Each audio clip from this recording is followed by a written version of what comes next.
I'm feeling cleaner than I ever would be. It's cooler than Antarctica's weather would be. Damn, I think my swagger is a weapon to me. And dudes don't count you off the record to me. So don't be stepping to me, trying to shake my hand. I'm already the man, ain't trying to make your band. I feel the fact that I'm real, just make them mad. I be smoking helium to inflate my swerve. I'm fact that I'm real, just make them mad. I be smoking helium to inflate my swerve. I'm fly, yes, I'm high, yes. Every lady wanna get to this guy, yes. Go out tonight, I just might, yes. Style cleaner than yours, so don't buy, yes. I'm so debonair, so debonair. I'm so debonair, so debonair. I'm so debonair, so debonair. I'm so debonair, so debonair. You're not really seeing me, dog. Real talk. You feeling whacker than you ever would be. In mind, you think who it was. Relationship has formed to there's a greater intimacy here. I mean, he literally tells his mother every time they see me, you ain't hugging Apostle, I am. And he keeps her away from me. Get back. He just wants to hug me, and he's telling the truth. What is he talking about? Then here it is. Glory to God. Some boy at his church. I know, but I'm just trying to figure out what does this have to do with a Sunday service? What the fuck are you even bringing this up for? Because he's letting you. He's and is he talking about Cameron, the best relationship I've ever been in? Press play. I'm sorry, but his mom is not there, so I don't know. But let's keep listening. Name. My life is prophetic, precious, and I'll forever be positioned with God prophetically to love you and all of you. I want y'all to love me like He wants you to love me too, though. And some of you don't. Yeah, it's clear you don't. Glory to God's name. It's like he's making them feel bad because they don't love him as much as that boy loves him. And why is that little boy loving him like that? Like, where his mother can't even hug him. He, the only person who can. Why would you even share that story? That's what I'm saying. Both kids are scared of, I believe it. It looks forced. It definitely looks forced. I saw something. What's going on, Taylor? But yes, so is that my cousin Taylor? Yes, ma'am. Oh, well, I never seen her name on the thingy. You saw it the last time we was over here. I never paid Aaron. We were little. We had to take shots for glory to God. Glory to God. And I think we saw it before that.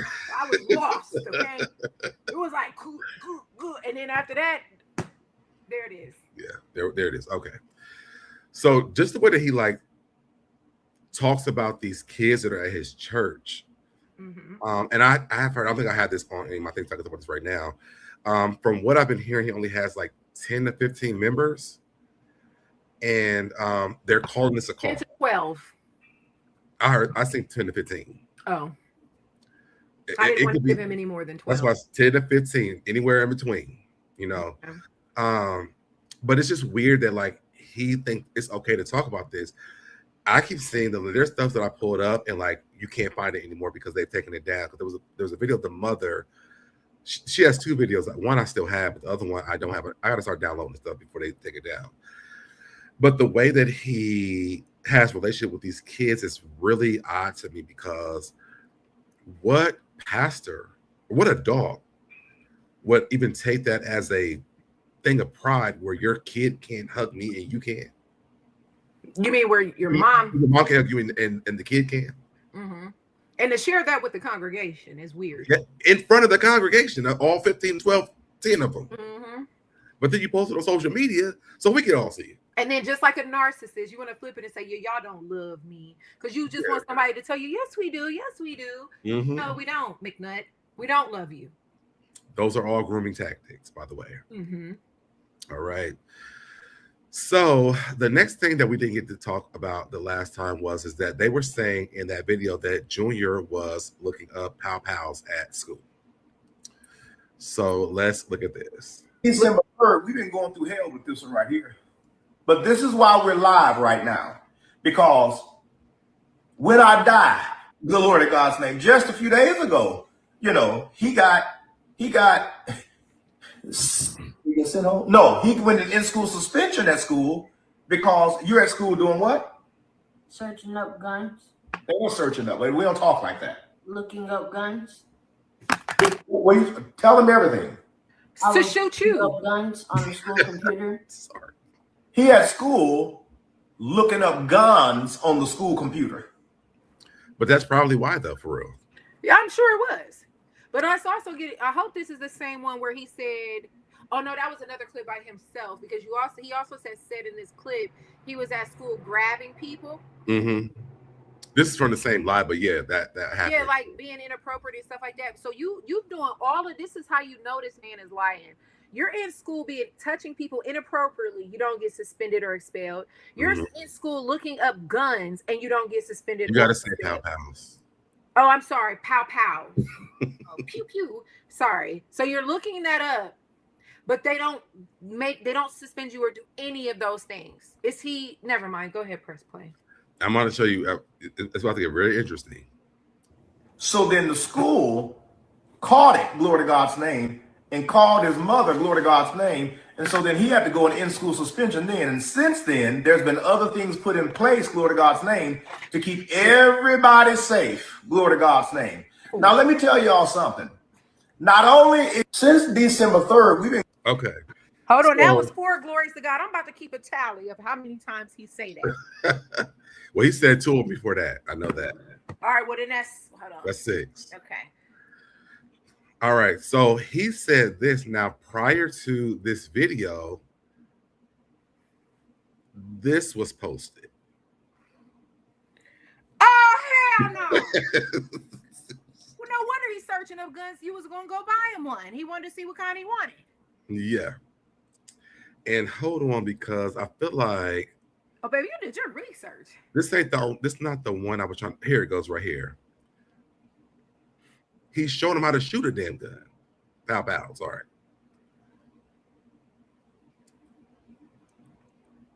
So he's looking it up because you teach him how to do one. And he just wanted to be able to stand behind him, because why is you that close to that little boy? Okay, so we on the same page. You could actually be off to the side of him, but you're literally right behind him. Mm-hmm. We don't know, girl, who ordained that demon, but we do not know. Satan. He went online and got some type of quick certificate. That's probably where he got it from, to be honest. I wasn't joking.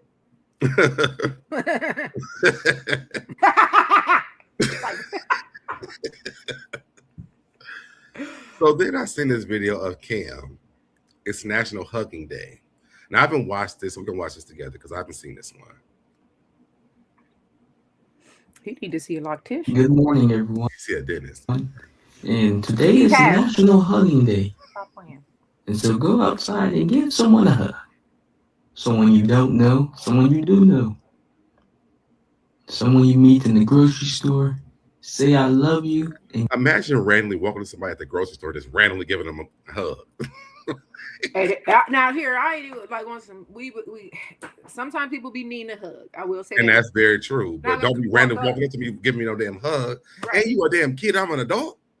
But with one thing, well, we're gonna wait till we get to camera because I don't want to take too many jokes on this young man because he too was technically a victim.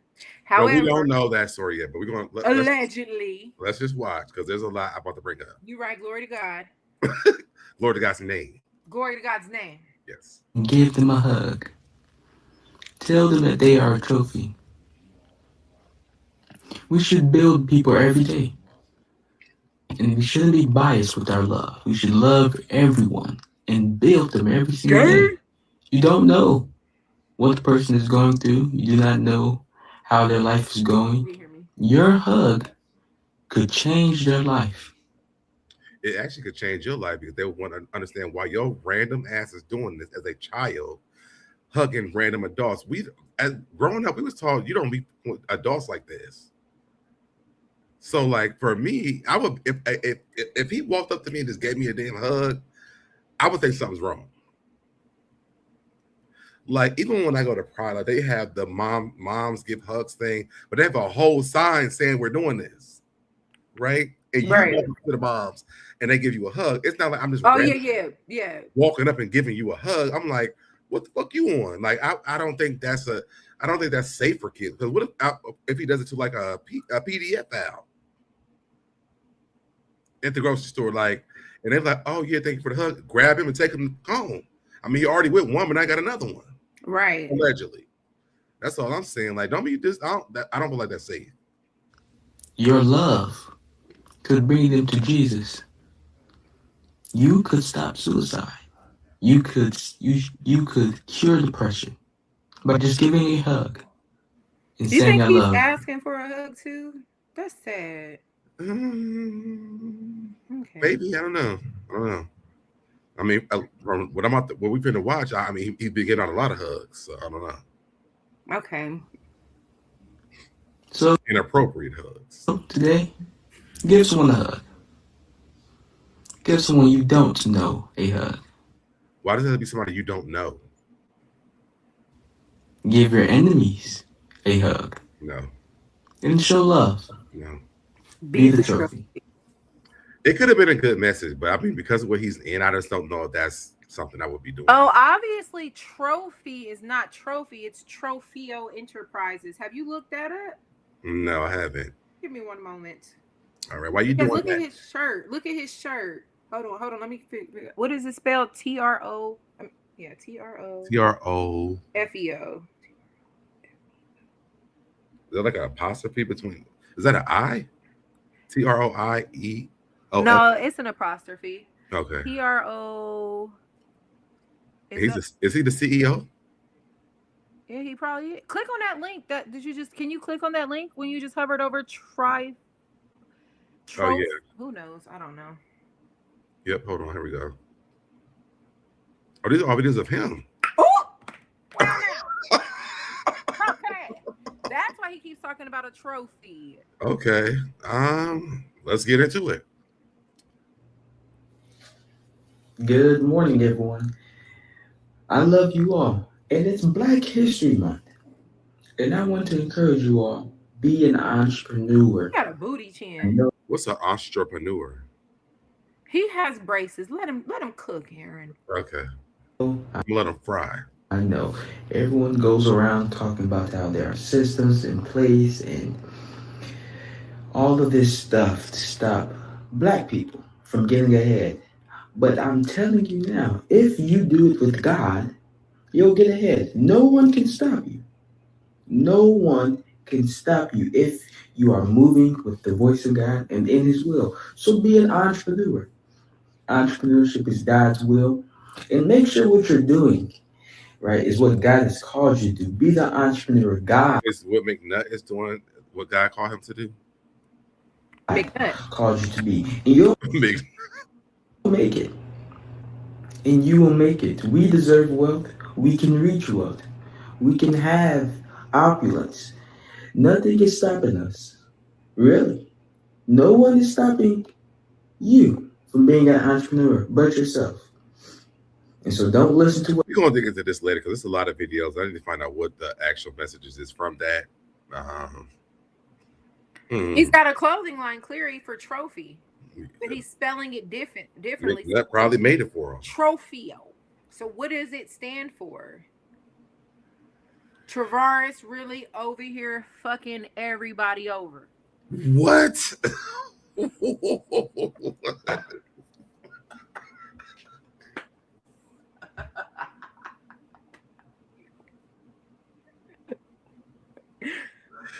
I cannot with you today. I cannot. Trophy Enterprises. Let's move over here to this bimbo. I know my neighbors hate me. I can't stand this lady at all. Hello, my name is Carmisha, and my experience with Transformation 231 has been outstanding. There has been mail deliverance. The atmosphere is so welcoming and free, and the presence of God is there with us. I encourage you to come. I encourage you to invite every male that you know. God is starting with the male. Every male. Why does the men have to? What about the women? Right. Y'all, like I said, I put stuff. I don't even watch it because I want to do live reactions to the shit. But why does the men have to come? What about the women? They don't want the women. The families. Transformation 231 is where you want to be. Muskegon, Michigan, every other Wednesday. God bless you. And I'm assuming that this is what they be doing over there. laying the kids down for massages, because what's going on here? We're looking at these kids getting massages. This is TD McNutt doing this with them. And this one right here, we're going to get into him a little bit later on too.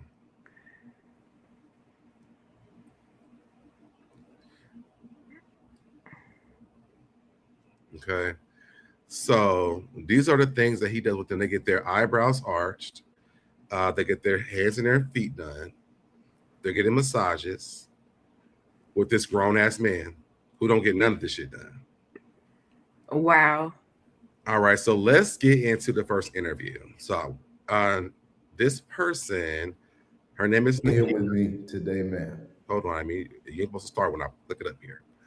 Shout out to Jedediah Brown. Y'all can go and subscribe to his YouTube channel. I'll put his link in the chat already. It's called Investigation in Advocate.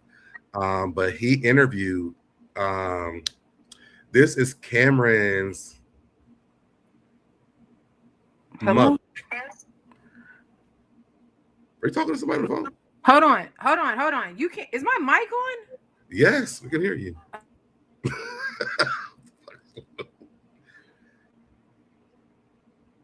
I don't think that that's safe at all. So I don't know why why that would be a thing for them to even tell him to do.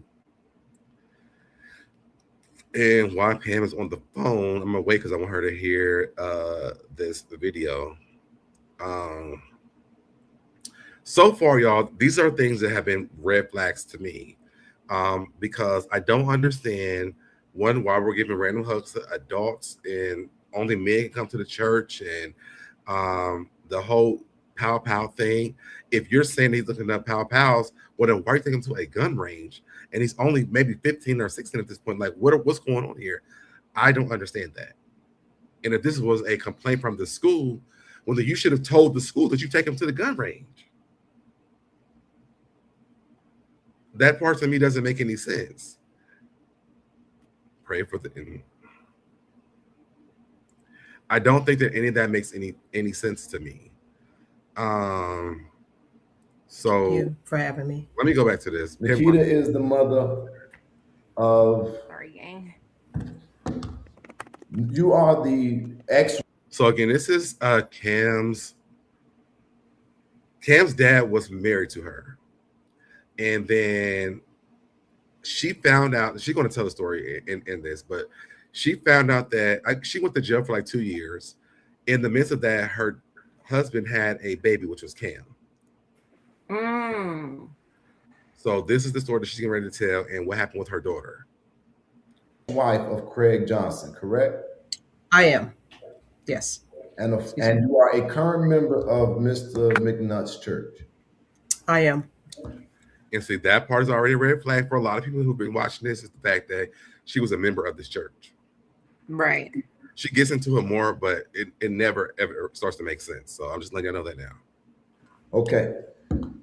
I'm trying to figure out how to start this, because it's a lot. And first of all, I want to applaud you for coming on and exposing yourself and being out there, and as your life is sort of kind of being put on display. It's scary. But I'm going to let you talk. How about I just let you talk and you share some of the things that you wanted to help us understand? Well, first and foremost, I want to say that thank you all for coming forward on the behalf of Junior. You are correct. He is being manipulated and humiliated in front of the church. It is not acceptable. He does need to get out of there. He needs to get home to his grandmother. My understanding is that he did call his grandmother for help, but he's being showered with gifts. So he hasn't came from that. He's from Mississippi. He hasn't come from that. So to be showered with gifts and not be able to really, truly depend on his mother psychologically and spiritually, as well as mentally and emotionally, can't depend on his mother. This is all that he has. And it's really sad. He did. What do you think about her saying that he's kind of like controlling him through giving gifts? Like, Well, She said like he really hasn't really had anything. So I guess like that's his like reason for wanting to stay around them, even though he doesn't want to stay around. I guess because when things happen, like he's giving him gifts. And so I guess that's why well, that's another part of, not to cut you off, of narcissistic behavior. They know that they're wrong, and if they give you gifts, it'll kind of like shut you up, making you think that they really do love you and they do care about you and things like that. But in actuality, they don't. Mm-hmm. So you can't. That's the only way that you can manipulate someone, especially somebody young, is by giving. I mean, shit, adults can be manipulated with gifts. But think about abusive husbands, right? Like if you're the abusive type, as soon as they beat your ass, they'll turn around and give you a gift and I'm sorry, and it'll never happen again. And then that person will keep taking them back, to keep taking them back because they think they've changed. But I mean, they ain't changing. They're not changing. Yeah. And I definitely can agree with like the similarities of like a person that be in an abusive relationship versus this, and think of like the mentality of a child where like I never really had anything. Yeah, he didn't have his dad. His mom seems slow, like she can't. And I don't mean to keep. Oh, I learned that too. His dad's in jail. Right, that's what I'm saying. So your dad is in jail. Most little boys want a father figure. So if this is what you have, and that is my only father figure, then yeah, this to him that might be right. That's what it's supposed to be. Except Junior knows that this ain't right. It's because he's battling. It's because he probably doesn't like it. Mm-hmm. You know, when somebody gets touched, you know, when you go through that, it's like you're confused because you know we can talk. Never mind, I ain't gonna say that, but anyway, go ahead. Press play. Are you sure you want to talk about this? I don't know. Well, I was an adult, okay? Mm-hmm. That's what you got, A. And I said, why is this happening to me? Get off of me. But we're gonna do that for another time. Press play. Okay. Report. I'm here. I'm gonna talk about me once they start talking about something else here. So I got you. Okay. That he reported to the schools. And he did not want to go back home to his mother and did curse the police officers, which I am positive that is not it wasn't his intentions to disrespect the police officer. What I heard that he said, which I'm like, I mean, I ain't mad at him for saying it, was when they tried to get him to go back home, he said respectfully, "Fuck you," to the cops. Right. And I don't know if she don't know what he said, but I believe that he meant every word he said. Mm-hmm. There's a law enforcement, but he was trying to make it clear to them that he did not want to go back with his mother. So let's talk about how you fit into this equation. You are Craig Johnson's ex-wife. Yes. And it is Craig Johnson is Cameron's dad. My understanding that Cameron is a child that was conceived while you were married to Craig Johnson. So no, that is not correct. So after I did go to prison, and I was in prison for a year, me and Craig were together before I was in prison. And so after I came home, he was in the middle of a relationship with Renelle at that time. And then we got back together. He did not mention Renelle. And eventually the day that we got married, Renelle is Cameron's mother. He called me and said that she was pregnant with his child. He denied the child, and he denied the child for 2 straight years to keep the marriage afloat. So, and that child is Cameron. That child is Cameron. You have a daughter. I do. Who is the half sister of Cameron? Yes. She is the complainant witness on this police report that he tried to do something inappropriate to her. This is true. Can you help us understand that? Jesus Christ. And thank you for being brave, and I know. I do applaud her for coming on here. She's going to say some other controversial things that I don't even really agree with. Mm-hmm. But I do applaud her for coming on here and actually talking about the fact that this has happened. Some of you guys follow me on Facebook, some of you guys don't. But I made a post about this yesterday, and it is so weird to see people that think that what kids do at this age is okay. Like I've never heard of that before. But let me keep playing this. And I have to take breaks, y'all, in order for me to like do the fair use thing. By the way, this is fair use content, by the way.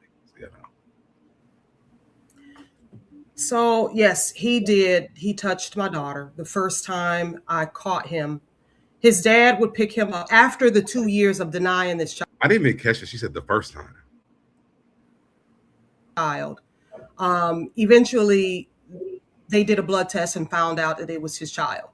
And so he would go to pick the child up from Renelle and drop the child off at home, and then he would leave. And so Cameron would be home with me and my children. I was downstairs one day. He was under the blankets touching on my daughter. I end up catching him, and I addressed him. And then on top of that, I addressed his mother, which she brushed it off and said, "Oh, it's your daughter's fault." Now, in my household, I do not teach anything in regards to anything sexual at all whatsoever. I have not put that in the forefront of my children at all. So it could never have been from my household that my daughter learned any of that. I think that's the biggest part that family does have, is that they don't teach them about like being touched in the wrong places. And also they blame like everybody instead of like saying like, this was not okay because Cameron was doing this to my daughter, and then they both did it together. It's like, because he initiated it, it was okay because she wanted to go back and do it again. And she didn't even know what it was, because she clearly just said she never even talked to her daughter about anything sexual in her household. So she's like, oh, we're just doing shit. You know what I'm saying? Right. And there's on my post that I made on Facebook, and I'm gonna go through that in a little bit, but they're saying that, you know, kids do this. I'm like, no, to be honest, this happened to me. Mm-hmm. And when it happened to me, I was like, oh, the kids do this shit. I was freaked out. Mm-hmm. And I didn't say anything. I was like very shut down. I was very traumatized. I didn't say anything to my family about it. I was like 21, because I was scared. I didn't know what happened to me. I didn't know if it was appropriate or not, because all the thing I heard about was men and women. Mm-hmm.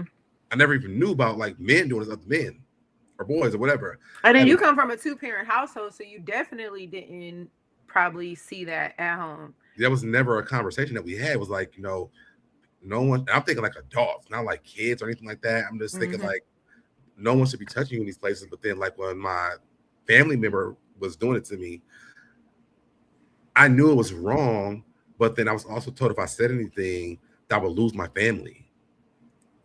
Like I wouldn't be with my mom and my dad again. So immediately I shut down. I was like very cautious.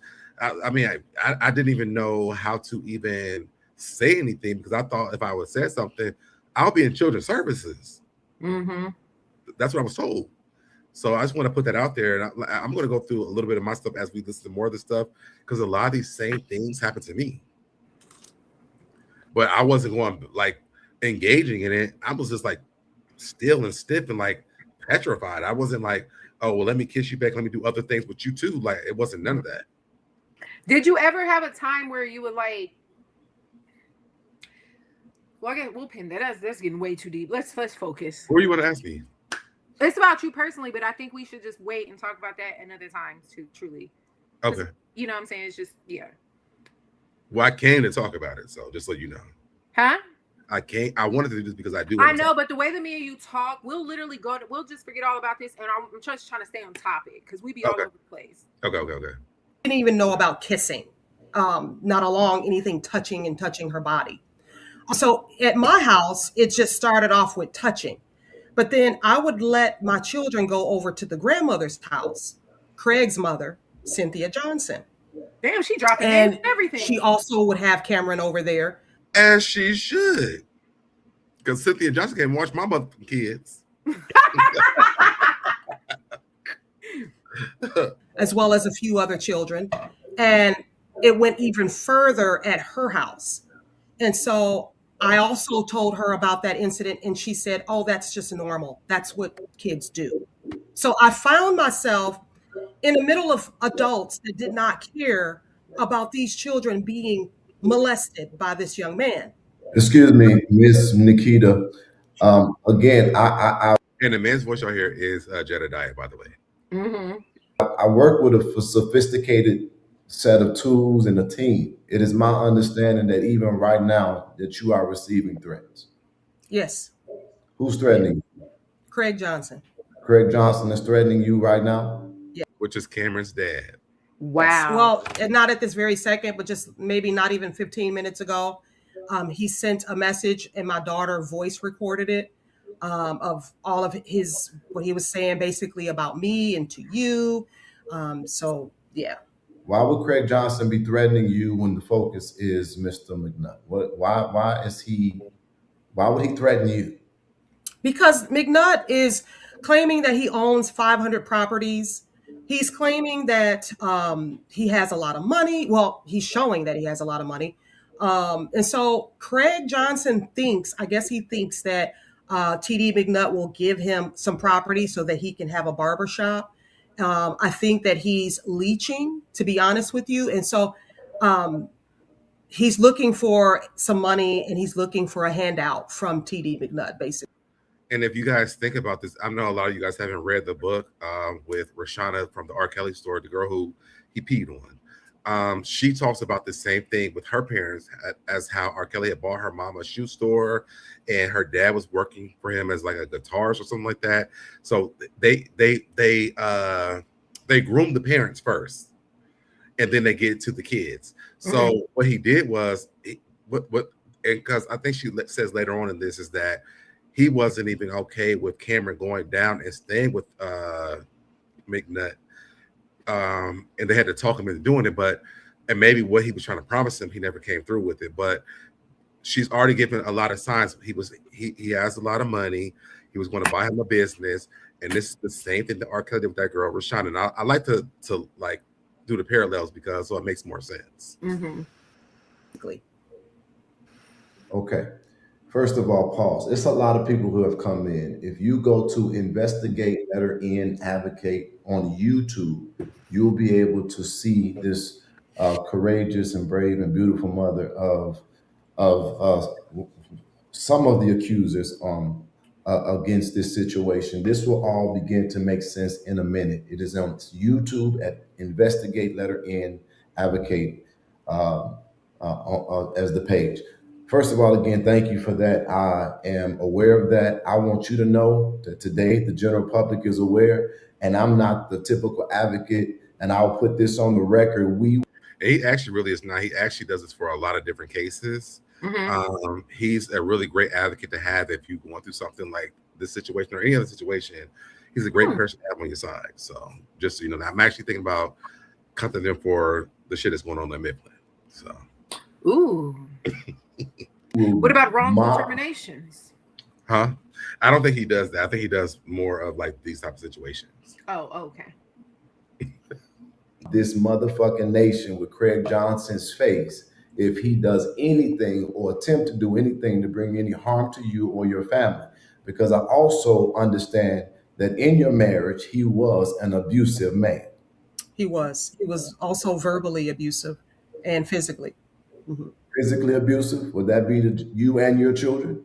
Yes. So the physical started out slow, but then eventually, because I did not sit back and allow that to happen, I would fight back. He stopped that, and then eventually it went on to verbal abuse. But then it trickled down to the children, and especially my son, who is one of the victims, Abraham. And you'll see Abraham on TD McNutt's website or his page as Prince Abraham, and that is my son. And I showed you guys a picture of him, but I'll go back after we get done with this and show you guys him again, so you know who her son is. Who was a victim of the situation? Your son, Prince Abraham, is what we've learned that they call him. They call him Prince Abraham. And Prince Abraham is a brother of Cameron. He is Abraham. He is Cameron's brother. So the young lady that Cameron is alleged to have violated, which a police report has been filed, is his own half sister. Yes, not my sister. My daughter. And then people from Facebook, because people on Facebook, it's so hard to talk to people on Facebook. They're like, well, why didn't she make a report? The lady, she did make a report, but y'all don't watch. And like, people have such a short attention span where they don't understand what's going on. She made a police report. She said it's in a lie, but because they're getting snippets from us posting on social media, because it should bring you to the actual video to see what actually happened, but they don't want to do that. And I'm sorry, go ahead. She did make a police report. Go ahead. Yeah, but a lot of times too, you know how the internet is. A lot of people are gonna take stuff just for Mhm. clickbait. So they're gonna take all of this she's saying and leave out the part that she did file a police report. Yeah. But or like clip it to where it could be like, oh, a police report was filed. And then they'll clip her saying no or some shit when that's not even the truth. Mm. Okay. Because that is true. That is true. it's just rage baiting and people are just taking whatever they want. So that's why I hate, ever since everybody's been monetized and things like that, like that's a whole nother topic anyway. But I think a lot of it is that people want it used to be you used to clickbait, people actually watch the video. Yeah. People's like, oh, it's just clickbait, I ain't gonna watch it. So it doesn't really work like it used to work because you don't get to actually understand the full story. Yeah, like what you're saying is, are you saying like they'll post a clip, but then when you watch the full clip, it's not even what you watched. Right. But now it's like you'll post some stuff with like something like that, like was a police report filed, and then it like go cut off or something. You know what I'm saying, to make the people actually go back and watch it. But I mean, they'll just take the clip from where it ended at and be like, oh yeah, and start typing the shit. Yeah, I want to see the full thing. Yep. So yeah. Unfortunately. Blood sister. Okay. Blood sister, same father, different mothers. There's also the same or similar accusation with a cousin. You know about that? Yes. Yes, I do. And we stepped up for her. Me and my daughter stepped up for her when she came down for a birthday party of Prince Abraham's birthday party. They would not allow us to see her, but she was trying to get to us so bad because she knew that we would speak up for her. But when she did get with us, she spoke to my daughter and she told my daughter that Cameron was still touching her and no one was doing anything about it. Her mother is Crystal Johnson, which is Craig Johnson's sister. And when y'all see her on the video that I show of her, you're going to understand that she probably did tell them that they don't believe her because this is the thing in their family that they do. And that video was very cringy. Did nothing about it other than scold the little girl. And she communicated that as well. And then the grandmother, Cynthia Johnson, just ignored the complaints altogether. And so the young girl knew that. And also discipline. He also ignored both of the girls as well. Yes, he scolded the cousin in her face, and she did communicate that with us, that he scolded her about it. Jesus Christ.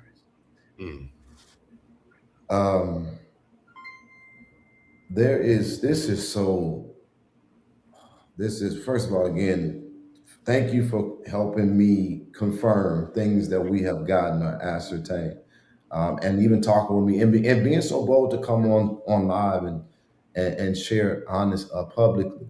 I think that the things that I would like to know is, because obviously Cameron would have grew up around you somewhat. Why do you think that he would have such hypersexual allegations? What's going on? Where is this coming from? In your opinion? First, I want to say, and thank you, I'm sorry. At first, I want to say at a certain point, his mother stopped allowing him to come over because she was still in love with Craig. Eventually, he told her to kick rocks and kick the bucket or whatever. It's not his child. So she started getting mad and angry and lashing out because he didn't want to be with her. And so she decided to keep the baby from him and stop letting him come over. So eventually he stopped coming over to my home, whereas he was protected at my home. He was educated. He was spiritually covered, all of that at my home, as well as, entrepreneurship. That is a big one in my household with my children. Education is key in my house. So which kind of doesn't really make sense to me, and just not even trying to hold you on this, but according to them, Cam has like a speech impediment. And clearly. Yeah, and so she's saying like they're thriving with this entrepreneurship stuff, and like I don't think there's any proof of any of this stuff until it gets with TD McNutt, whatever his name is. But I think that she kind of digs herself in a hole from here on out. But we'll keep listening, and then I'm going to cut it off and go to another one in a little bit. So. And Craig would get together and say that I was messy, because I would bring this up to them. I bring it up to the mother. I bring it up to the sister. I bring it up to Renelle, and all of them in Bloomington, Illinois. They tell everyone that I'm crazy, I'm on drugs, I'm bipolar, and they want to cover it up. They don't want anyone to know. They want to keep it quiet, and they want to make me look crazy, Are you basically. crazy? Tell me the truth. I am not. I am Are not. you- But I have cussed their ass out too, because I'm from the west side of Chicago, and no, they're not going to do anything to me. I'm not scared. I fear no man at all whatsoever. You don't have to share this, but it's your personal information. But clinically, are you on any medication for psychiatric or mental health situation? I am not. Okay, so you're not crazy. You just like me. We don't fuck around, and I'm sorry for cursing. No, I cuss too, and I love the Lord. I will cuss you out and pray for you at the same time. In Jesus' name. We might be from the same cloth. Okay, so with that being said, and I like you, I'm really appreciating this conversation. So with that being said, how does Cameron get into the custody of McNutt? So eventually, because Craig denied his own son for 2 years to stay in the marriage with me, then from Crystal Johnson, which is Craig Johnson's sister, she would say that Renelle does not want her own child. So Renelle would send the child over to North Carolina. She would send the child away often, like he would not be in town. He would be away.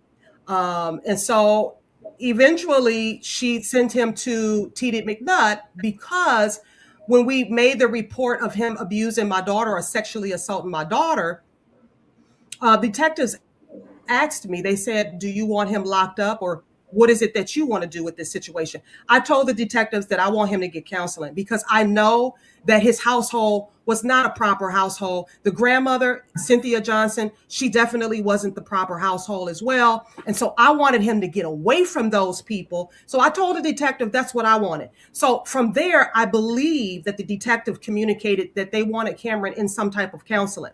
And so because Renelle and TD grew up together, he claims that he has a psychologist or psychological degree. I want to see that paperwork. Who? Because TD said that? Yeah, I want to see that paperwork, because it's almost like she basically just handed him over to him because of what he was doing. And you basically hand him over to a man, an adult that's doing the same shit he's doing. My issue is this boy has done to 3 people. Should he been locked up? I don't know. But what I do know is this is like a serious thing, and anybody in the family shouldn't be able to handle the situation. He needs to go to a real counselor, a real program, someone that's going to help him get out of these type of situations, not go to a man who's going to help him enhance the shit. Because unfortunately, in the Black community, molesters get swept under the rug. Yeah. Because they are family, and because it's your brother. It could be the brother. Like, you know what I'm saying? You know, that's my mom's brother, so to speak, you know, or my dad's brother, or my dad's aunt, or my mom's aunt, or my mom, you know what I'm trying to say? Like my aunt, whatever. So it's just like, oh, because I, for one, I called out a molester in our family. And everybody called me, you know what I'm saying? Like, and it's so crazy because I had an aunt call me, and it's like, y'all already know what's up. But y'all calling me and then almost not even, I wouldn't say try to flip it. You know what I'm saying? Like, well, what if he did this? Or what if this happened to him that made him want to touch whatever. I don't give a fuck. I don't know about that. All I know is that if it happened to you, you shouldn't carry it on. You should have got fucking help from that. So you want me to give sympathy to a motherfucker just because that person may have got touched on. I do have some sympathy for that. But I guess, like I said, I don't know. Like, I can't. But it should have been some steps to stop it there. And I know, but we can't. I know, and I hate to say but or anything like that, because I have sympathy for people that may have been a victim of that. But why would you carry it on? I knew somebody else that was molested at a young age and became gay and did this, but then you're getting men drunk. You're getting straight men drunk. and taking pictures of them and videos of them when they don't even know what the fuck is going on. So in a sense, you are still a predator as well, and you're preying on people that are weaker than you. Instead of you going to seek help, you didn't do that. You know what I'm saying? So it's like, it's so sad that we always have to just be like, okay, well, that's still your family member and that's this. And that's why it's like, people don't believe it. People don't want to come out. They don't want to tell what's going on. And you have, you know what I'm saying? And then let's play. Especially as a man, like it's really crazy to do that. Like I think with women too, but like as a man, it's even worse, especially with another man, because how do you go out? How do you say this? You know, right? Especially if you're not even a gay person and it happened to you. Now all of a sudden you done something with you with some other man. Now you automatically gay, and so it's just, I think that there's a lot that happens where it's hard to tell what happened. Even when it came to me, it's like I didn't even know how to say anything, because at the time I was like, I didn't even know if I'm gay or not. I'm freaking 8. You know what I'm saying? Right. I don't know what was going on. But, you know, as time went on, I think back to me being in like elementary school, I think I remember me like liking boys. So I don't think that situation made me like men or whatever. But you don't? No, I don't think that's what made me like boys. I think I like boys like from kindergarten going up. That stuff happens to be after that. So how was I your first crush? Was it because I was like tomboyish or what? No, I'm just saying like I liked them. I wasn't trying to like date them or nothing, but I knew I had an attraction to them. Oh. I didn't know that there was a difference between having. I was never taught like men or women. I just like I think I like the person or whatever. I don't know. I don't think I had like the mentality of knowing what one or the other meant. Oh, okay. So okay. Just like, you know, kids don't be knowing. You just love everybody. It's just I'm like, Christ loves you. I'm like, I would kiss that boy, stuff like that. So, you know, thing like that. That's what I thought. But let's keep going. But so you're and maybe he communicated. Wait, what? Because that's what I'm saying. This is a whole nother topic for another show. Because you're not like somebody, you know, like a lot of times they say that a lot of times they'll say that if you're a gay man, that means that somebody must have touched you, must have molested you, and everything like that. That's not true. I know a lot of guys who that's never even happened to. Yeah, and they're gay as shit. That's fuck. Yeah, okay.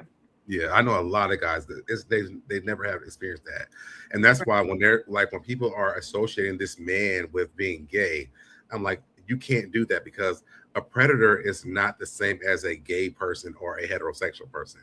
This is an actual predator. This is a person who thrives off of power over another human being. Right. You could be, it doesn't matter what you are, they thrive off the power of another person. Mm-hmm.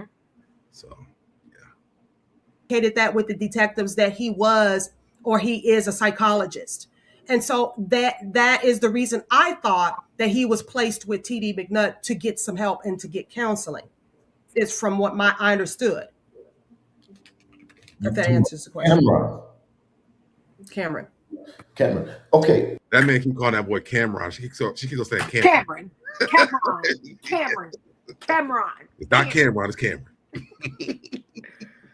So now this is interesting. So let me put this timeline in perspective here. So this happens when Cameron is about 11 or 12 with your daughter. Yes. And cousin. He then years later stands in front of McNutt's church, who's counseling him and mentoring him, and he confesses that this happened. He did not confess right away. He did not confess right away. So it was years before. Hold on. I just want to make sure I got the timeline right. Sure. He confessed years later in front of the church. And then that is why you then go file a police report. No. So I filed a police report. Did he say that Cameron went in front of the church and announced that? Mm-hmm. And then that's when she went to file the report. Well, she's clarifying that that's not what happened. She said she did it. She said she did it when she found out, because she caught them in the bed undercover. Right, that's what I'm saying. Okay, I'm sorry. Go ahead. when my daughter actually there was a sexual assault counselor that came to the school to talk to the children, and my daughter communicated that to the sexual assault activist at that time. And so when it happened to her, was 15, and Cameron and my daughter are 7 months apart. So she was 15 and he was 15 at the same time.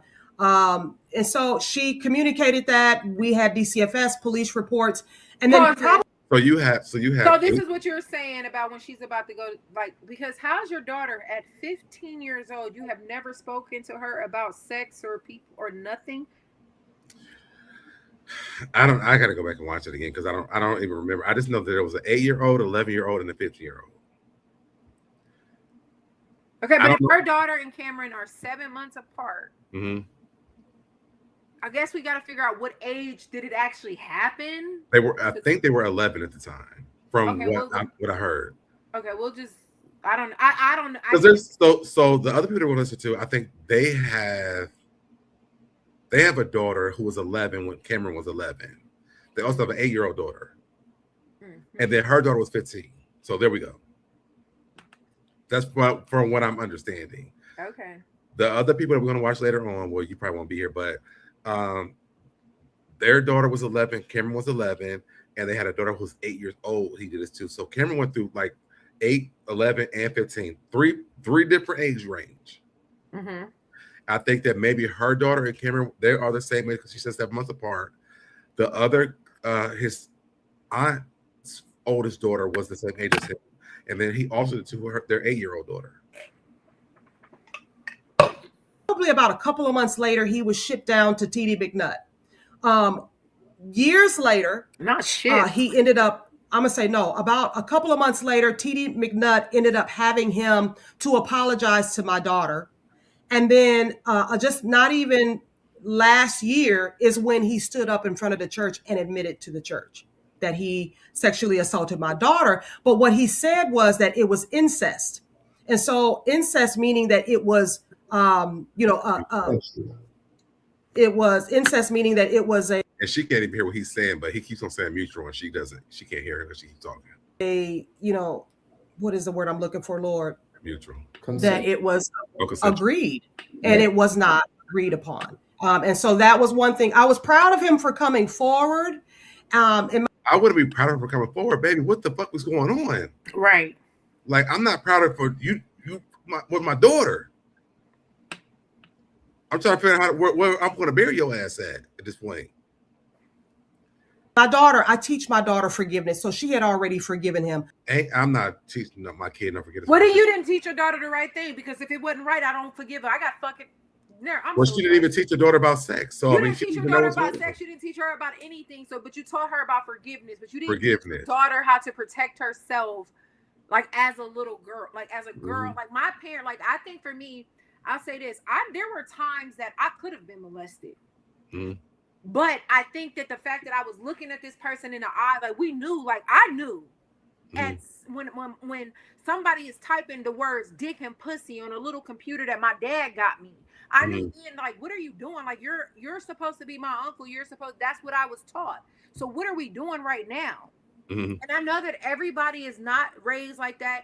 Everybody doesn't know that. And I understand that. Clearly. As a kid, I knew what the fuck was right and what was wrong. And maybe that is because my parents, that some people may say, hey, why are you telling him that? Like, my parents told me everything because they wanted to prepare me for the world. Even if I was too young to maybe understand it, when I got into that situation or something like that, I had an understanding of, this is not right. So I do believe that is a lot of times would say, I've had a lot of not a lot, I've had a few with people that were supposed to be my protectors, but they never touched me because it was like, they knew if you touch me, I'm telling. Or like, I'm looking like, huh? Like, why would you write that? I wrote the word puddle and you wrote pussy. Like, because puddle is PUDDLE. No, I know what you're saying. So I'm like, it's not even, I don't even know if that was crazy because I've never even referenced that before, but that's what it was. Like, we were playing hangman and those were the words that they were putting in. So I wasn't, we got to guess it, but every word was like sexual. Sexual. Yeah, and yeah, I'm yeah. like, this is very weird. You know what I'm saying? Like how when we had, or not we, but when you had the girl from Mifflin on there, and how she was talking about how people thought that because she didn't actually get touched, she shouldn't be saying anything. Right. But she was raised and she has sense enough to know that what you talk, this ain't like, even though I'm skipping, Right. class to come to gym, don't make it right for you to say like, you know what I'm saying? This is weird. Why are you talking to me as a kid about your wife and stuff like that? Because now you're grooming somebody. Right. And like I say, even as adults, men will still do that, or they'll tell you like, I'm not with my wife or something like that. But I'm rambling. So, but yes. You know what I think about is if a woman would have done this to me, I probably would have told. Why? Because I knew that women shouldn't be touching me like this. I knew that. We never talked about men. Oh, you didn't know about a man. Yeah, so I probably would have said something earlier, but that was never a conversation, so I didn't know. Oh yeah. Well, so I think that my parents probably tried to do the right thing because they thought like this would never probably happen when it was actually happening to me. But if it was a woman, I'd be like, mom or dad, like, so and so, Mr. So and so was doing this. I probably would have said something. Well, I'm thankful for that. I didn't even think about like the gender role of that. Like I was like, I was more afraid of. I thought it was like way worse that another man was doing it to me. Like I just thought the worst. Mm-hmm. And I feel like it was gonna be worse on me than anybody else. I teach my children very well on these subjects, but she had already forgiven him. But for the most part, he went into it was a mutual thing, and it was not a mutual thing. At the time, her cousin was here. Both of them were spending the night over my house, and they heard what he had, admitted in church. And so both of them were in tears at my home. And I had to really comfort the girls, and I had to really commend the girls because both of them said to me, we forgive him. However, though, Crystal Johnson she always hung out with Renelle. Renelle is not And Renelle's Cameron's mom. Y'all don't remember me saying that. That's his mom. A family member at all. So this cousin of my daughter had to see Cameron and Renelle all the time. This young girl did not get a chance to heal on her own, and so we were really worried about. No, she's talking about not her daughter, the cousin. Oh, the cousin has not healed and forgave. Yeah, because they both forgave him. No, because the parent, you have to watch the other video because it all makes sense. Why is Crystal still allowing Renelle and Cameron? Because Crystal is Cameron's aunt, and they have made this girl believe, allegedly, I have to say that it was a mutual thing. Because what they say is that she told them that it was mutual between the both of them. But a parent has to teach you that. Like, I don't give a damn what they're saying on that lot, this lot that I want to pull up. They keep on saying, well, no, because we asked her and she said that, well, we were both doing it together.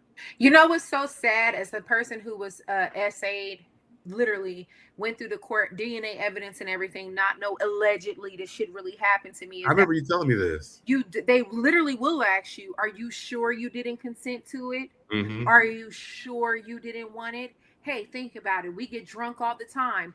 Bitch, I don't give a fuck how drunk I've ever got. That's not my character. I've never slept with somebody just because I was drunk. And if you blow at a certain level at 2 points, because it's a whole different story. But when you're that intoxicated, you are on the verge of blackout. You're on the verge of death. That's how drunk I was. And so they can't even ask you. They can't even ask you questions if you get arrested at that time because you're so intoxicated, right? Yeah, but meanwhile, I was that intoxicated, and in the state of Ohio, you should have taken me to jail because I blew. So if you write this paperwork that said I was 0.211, I never forget looking at that, and I'm trying to add it because it's 0.8. I was at 0.211. I kept trying to slide a 0 in front of that 2. No, the level that I was at was so high that I didn't even know a 400, 500-pound man was in the car with me. So what the state trooper did, because it falls back, it's a whole bigger story on that too. But it's like people will make a victim out to think like they try to convince them that they consented to it. That you know what I'm saying? Like, you know what was it like? Well, what happened? And then you might get confused if you're not as smart or if you're not as, I don't know what to call it, like, but it might confuse you. Like for me, if I wasn't as strong of a woman as I was, I probably could have been like, When they were asked you these questions, were you intoxicated at the time? No, this was way after when I went to court. This man got his record expunged. His dad had pull in the city. This is a woman from the SVU, Special Victims Unit, tried to call me and say, "Do you really want to go through with this? Because if you go on trial, they're gonna go through your whole entire life with a fine, like trying to persuade me not to take it to court. I don't give a fuck. Go through my life with a fine tooth comb. There's nothing that you're gonna find." I've never had a situation. I've never ever been in a situation to where I've ever accused anybody else of rape before.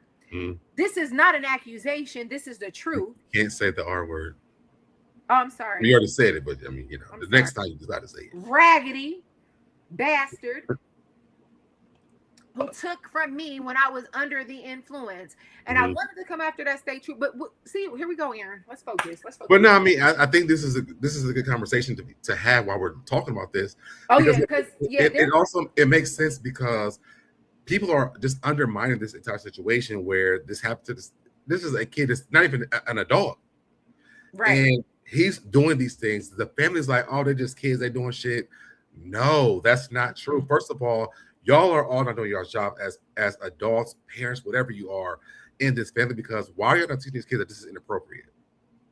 Oh, kids just be being kids. They play house and explore. I ain't never want to play explore motherfucking thing with my family. Never. And the times that it happened to me, I was freaking petrified. I didn't have sex. I was like 21. So for me, I'm not living the same life story that's happened with this family, thinking that, oh yeah, we play house as kids. Yeah, and the nigga fucking molested me. Like, no, I'm not. That's not my life story. I don't believe in that. I don't think that's an okay thing to say, because when it happened to me, it shut me down as a person. Like, I was very cautious about things. I remember even dating people in high school, and like when sex stuff started to try to happen, I kind of like freaked out. I didn't know. I'm like, this seems like we're going down the same road of what happened to me as a kid. I don't know if I'm ready for this, and I don't know if this is even appropriate. So I think that it's good to have this conversation in the midst of this, because it's important for people to know, no, this shit ain't normal. We're not all raised as like cousins be playing around and fucking each other, and then y'all just kids. No. We're not I think it might, and it comes from the family that you in, unfortunately. Yeah, absolutely. I think if your aunts and uncles were molested and sexually assaulted, or can I say that? SA'd, big M. They don't really know how to. So instead of when you catch your kids doing stuff inappropriate, they don't get their ass whooped totally. And that's where that understanding comes from, because you're understanding it because of what you went through, and it's still not right. It's actually sickening. I mean, when you think about it, because if you go around other people who be like, some people believe that hunching your cousins was normal. Some people think that playing house as kids was normal, but one of your cousins introduced you to that because they had got touched. And now you confused, like, what? Wait, what? Oh, wait, that tickled a little bit. I don't like this feeling, and I know it's wrong, but I want to play house again. I want to be the mom now, or I want to be the dad. But where is it that you realize that when it comes to playing house, why was it always sexual? Yeah. Like, I really want to tell a story, but I don't know. My family's watching this. I don't want to. Who gives a fuck? I mean, but I'm saying, like, I know my family. The whole family called me. I don't really give a damn. I mean, I ain't gonna say I got a big ass family, so who cares? I just remember like my cousin telling me that we're playing house, and he's the dad and I'm the mom. I'm like, isn't moms like girls? Right. But somebody told him the same which I'm pretty sure that happened. I'm pretty sure that happened. But for me, that wasn't like my mom never.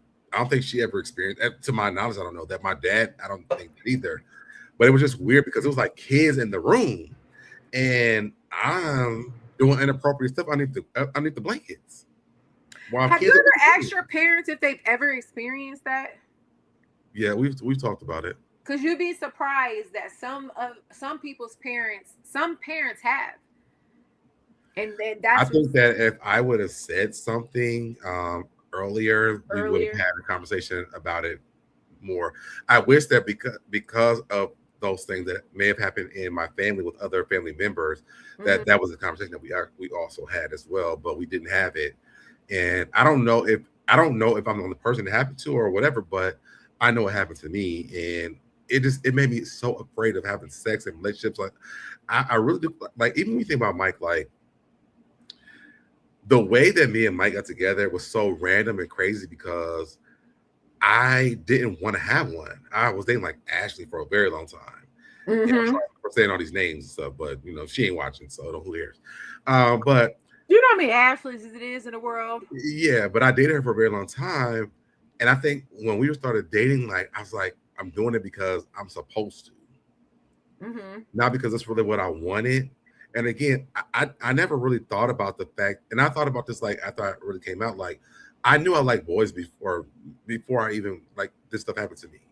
So, and I always say to my mom, like, I don't think this turned me gay. I feel like I was already gay before this. But I was actually turned off from it because these things happened to me. So literally, I think I dated her in like college. I didn't have sex with a man until like I was like 25. Because I was so like terrified of it, because I'm like, is this what it is? Like I didn't want to. So with her, we had sex all the damn time. It was I believe it was pleasurable for her because she wanted it all the time, but I didn't really enjoy it. So when you were dating in high school, because I'll never forget when you came out to me on AOL Messenger. I remember sitting at home and it was Easter. I came out to you on AOL. Yes, and you told me, what'd you tell me? When I said I already knew or something like that or whatever. No, you said you didn't. You did. You like I know we make jokes, but I didn't know it was like really for real. Yeah, like I mean, yeah, people made jokes and stuff, but it was like, okay, I don't care. And then you were like, oh, okay. It was just so like I don't care. And that's how I found out. It was Easter. I remember probably about I moved into my house about 2011.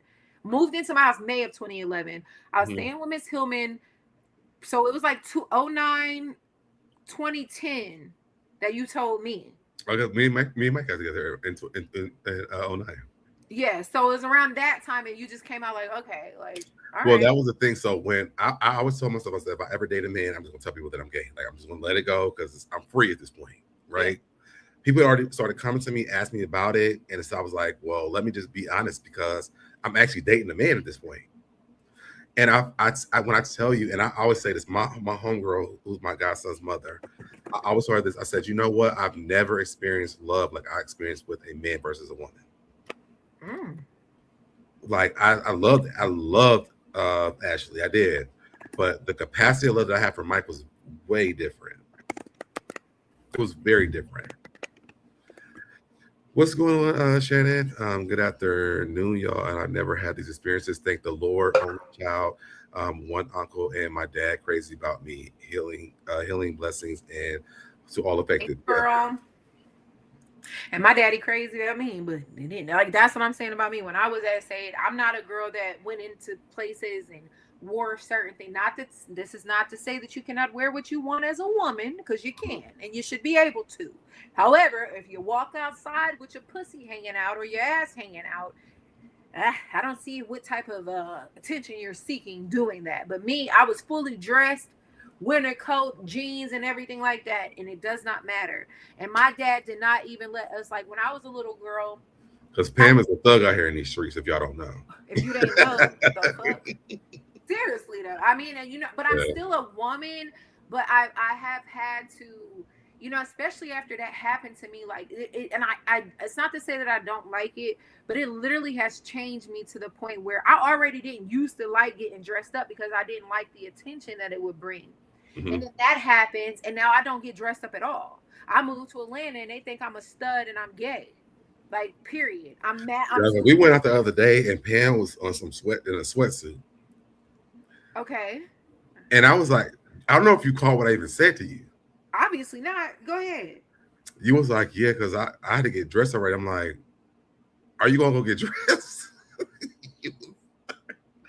you wore what you had on. I didn't even peep that's what you were wearing. Oh, I thought like you was just relaxing at home. It's not real. It's not shade, but I'm just like. But you like we're going out. You thought yeah. Yeah, I thought you were like on like. Put some, so what was I supposed to have on? I mean, like we going outside, not like we going to the chill in your living room. But it makes sense though. Why? I didn't, and it was no shade at all. I was like, okay, are you gonna go get dressed? Like, okay, first of all, my little fit was cute. Okay, the little light green with my little Reeboks with the green, and that's what I thought I was. You had on a gray sweatsuit. It was not gray. It was like very light hunter, like a light green. Let me look at this video because I swear it was gray. It was not gray, baby. And it matched my little Reeboks that are actually still sitting over there by the couch when I took them off. And it has green in it, which is why I wore it. But damn, Aaron, why? So that just shows you the type of friend that's gonna let me just go out looking like whatever. No, I mean if that's what you want to go out with, like that ain't got shit to do with me. Oh, you're right. Listen, guys, you ain't gonna tell me what I'm gonna wear out either. So hey, while he's looking up the video of my non-gray outfit, and I was with heterosexual people, so I didn't even know. I'm like, I got on pink. So, yeah, pink with some tights. I didn't have on no damn tights. I thought you did. Them tight ass jeans.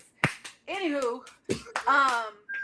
guys, I wish that I could stay on a little. I'm gonna stay on as long as I can because this is the thing about studios and stuff like that. They'd be like, "Oh, you got to be here at 6 o'clock," but I'm gonna be really upset if I actually log off right now and then I go and then they're not ready until 7. So, yeah, keep looking. No gray. I'm trying to make it clear so you can see it. There's no gray. This is not gray.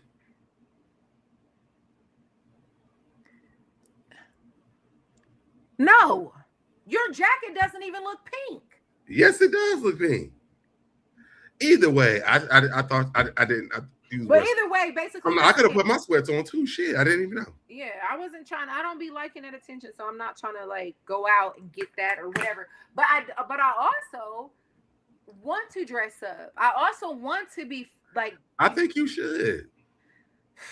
Aaron, and I from what you're saying, I do understand. It's been so long. Yeah, I understand. And you don't want that type of and I can't say that like I don't know. And then like do you think like sometimes like I'll be thinking like because like I was going back to my dad, like I would go around my dad, I would have like a long t-shirt on, right? Mm-hmm. For any of my sisters. And my dad would be like, "You got something on under there?" "Yes, mm-hmm. sir." We'll pull it up. We have shorts on because that's how we were raised. Mm-hmm. And I'll be like, "Yes, sir." And I pull it. He said, "Man, tuck your shirt in and make it look like you got some pants on." So we would literally have to tuck our shirts in. Then when I went to my cousin's house and stuff to spend the night, they're walking around their dad in spaghetti straps, no bra, panties and stuff like that. And so it's like, I never forget, like one time somebody tried to ask me like, "Oh, why would like you don't know how to be free or something like that?" Honestly, I would never, even if my dad never said that or taught, like never, I would never want to walk around my dad with my titties hanging out. I could understand that. I would never want to walk around my dad in my panties. Like I don't think that I would.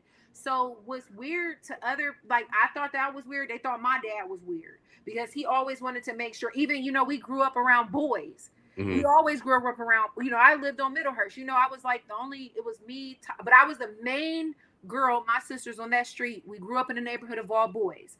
When we went outside, we was allowed to play with them boys. I never forget my dad came outside in that yard because it was like for whatever reason we couldn't go. Y'all was the people that lived back there. The only girls that lived back there. Huh? Y'all was the only girls that lived back there. Yeah, but I had 2 friends that would move in and out of the neighborhood sometimes, but for the most part, we were the only girls. Mm-hmm. And my dad basically had came outside one time and was just like, "Look," he told everybody in the neighborhood, "I'm the only man slinging dick in this yard over here," something like that. So every boy was kind of scared of my dad, and they respected us. He must have knew I was gay because he never said it to me. No, yeah, he never did. But you also wasn't allowed around the corner either. You didn't come. But I would come over there. I came over there. There was a few times I came over there. It was very few. But I also know that my dad trusted us to know that we would make decisions and we wouldn't really be doing no weird like shit like that. Yeah. I want to read this. Shannon says, I look damn good and get a lot of attention. I don't like it.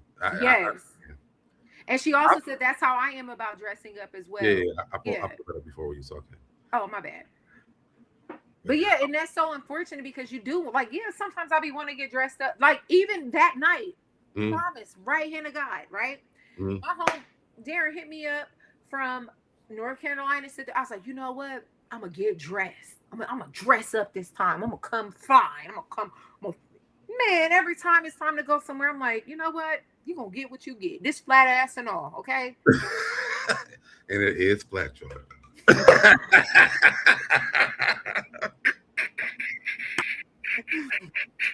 Remember we went up on stage. You was like, blackjacks out my face.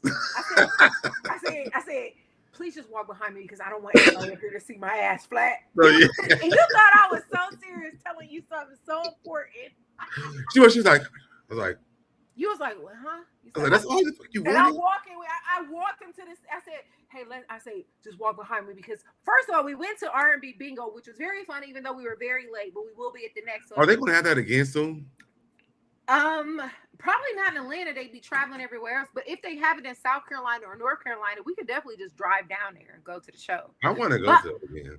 Taylor sent me another trap bingo. I'm gonna have to send it to you, but there's another one coming up in April, but it's not by the people, my friends that hosted that one.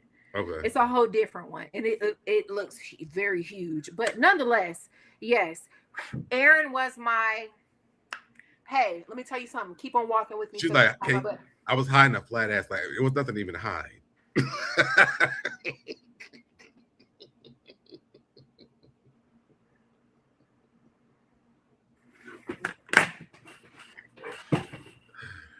Please don't. Please don't. Please don't. Please don't. Okay, I was about to say. Please don't. I don't want you to go in here and show people that those flapjacks. Okay, so let's keep going on with this. Let's keep going on with this. We're off topic again. No, we're actually not off topic, but I think that was really great. We had this conversation because these are also things that, like, when we're talking about this, people should understand that these are the mentalities that people have gone through. These things have already happened, and we're talking about children are going through these things. And so I'm glad that we're talking about it because it gives some context to why this is so problematic for a lot of people. And yes, people might have played house or whatever going on, but all of us didn't do that. Or we didn't grow up that way. And so I'm glad we had this conversation. Let's keep going on with the video though. Over in her face and not even giving the child any help. We are still, even to this day, worried about the cousin. When you heard those words come out of Cameron's mouth, or when he confessed this in front of the church, you were sitting in the church that day? I was not. Actually, because I live in Illinois and they're in Florida, I was online and I was watching from online. I was in tears because not only does this affect my daughter, this affects me too. And can we pause? I didn't realize. Yeah. Because I feel like I knew a lady named Raynell from Chicago. And something in my spirit is saying, damn, what if I really know this lady Raynell? Have we found her? Did you find her? No? Yeah, she's on one of these posts that we put up the other day. Raynell? His mother we pulled her up. Oh, let me see if she's in any of these that I have posted.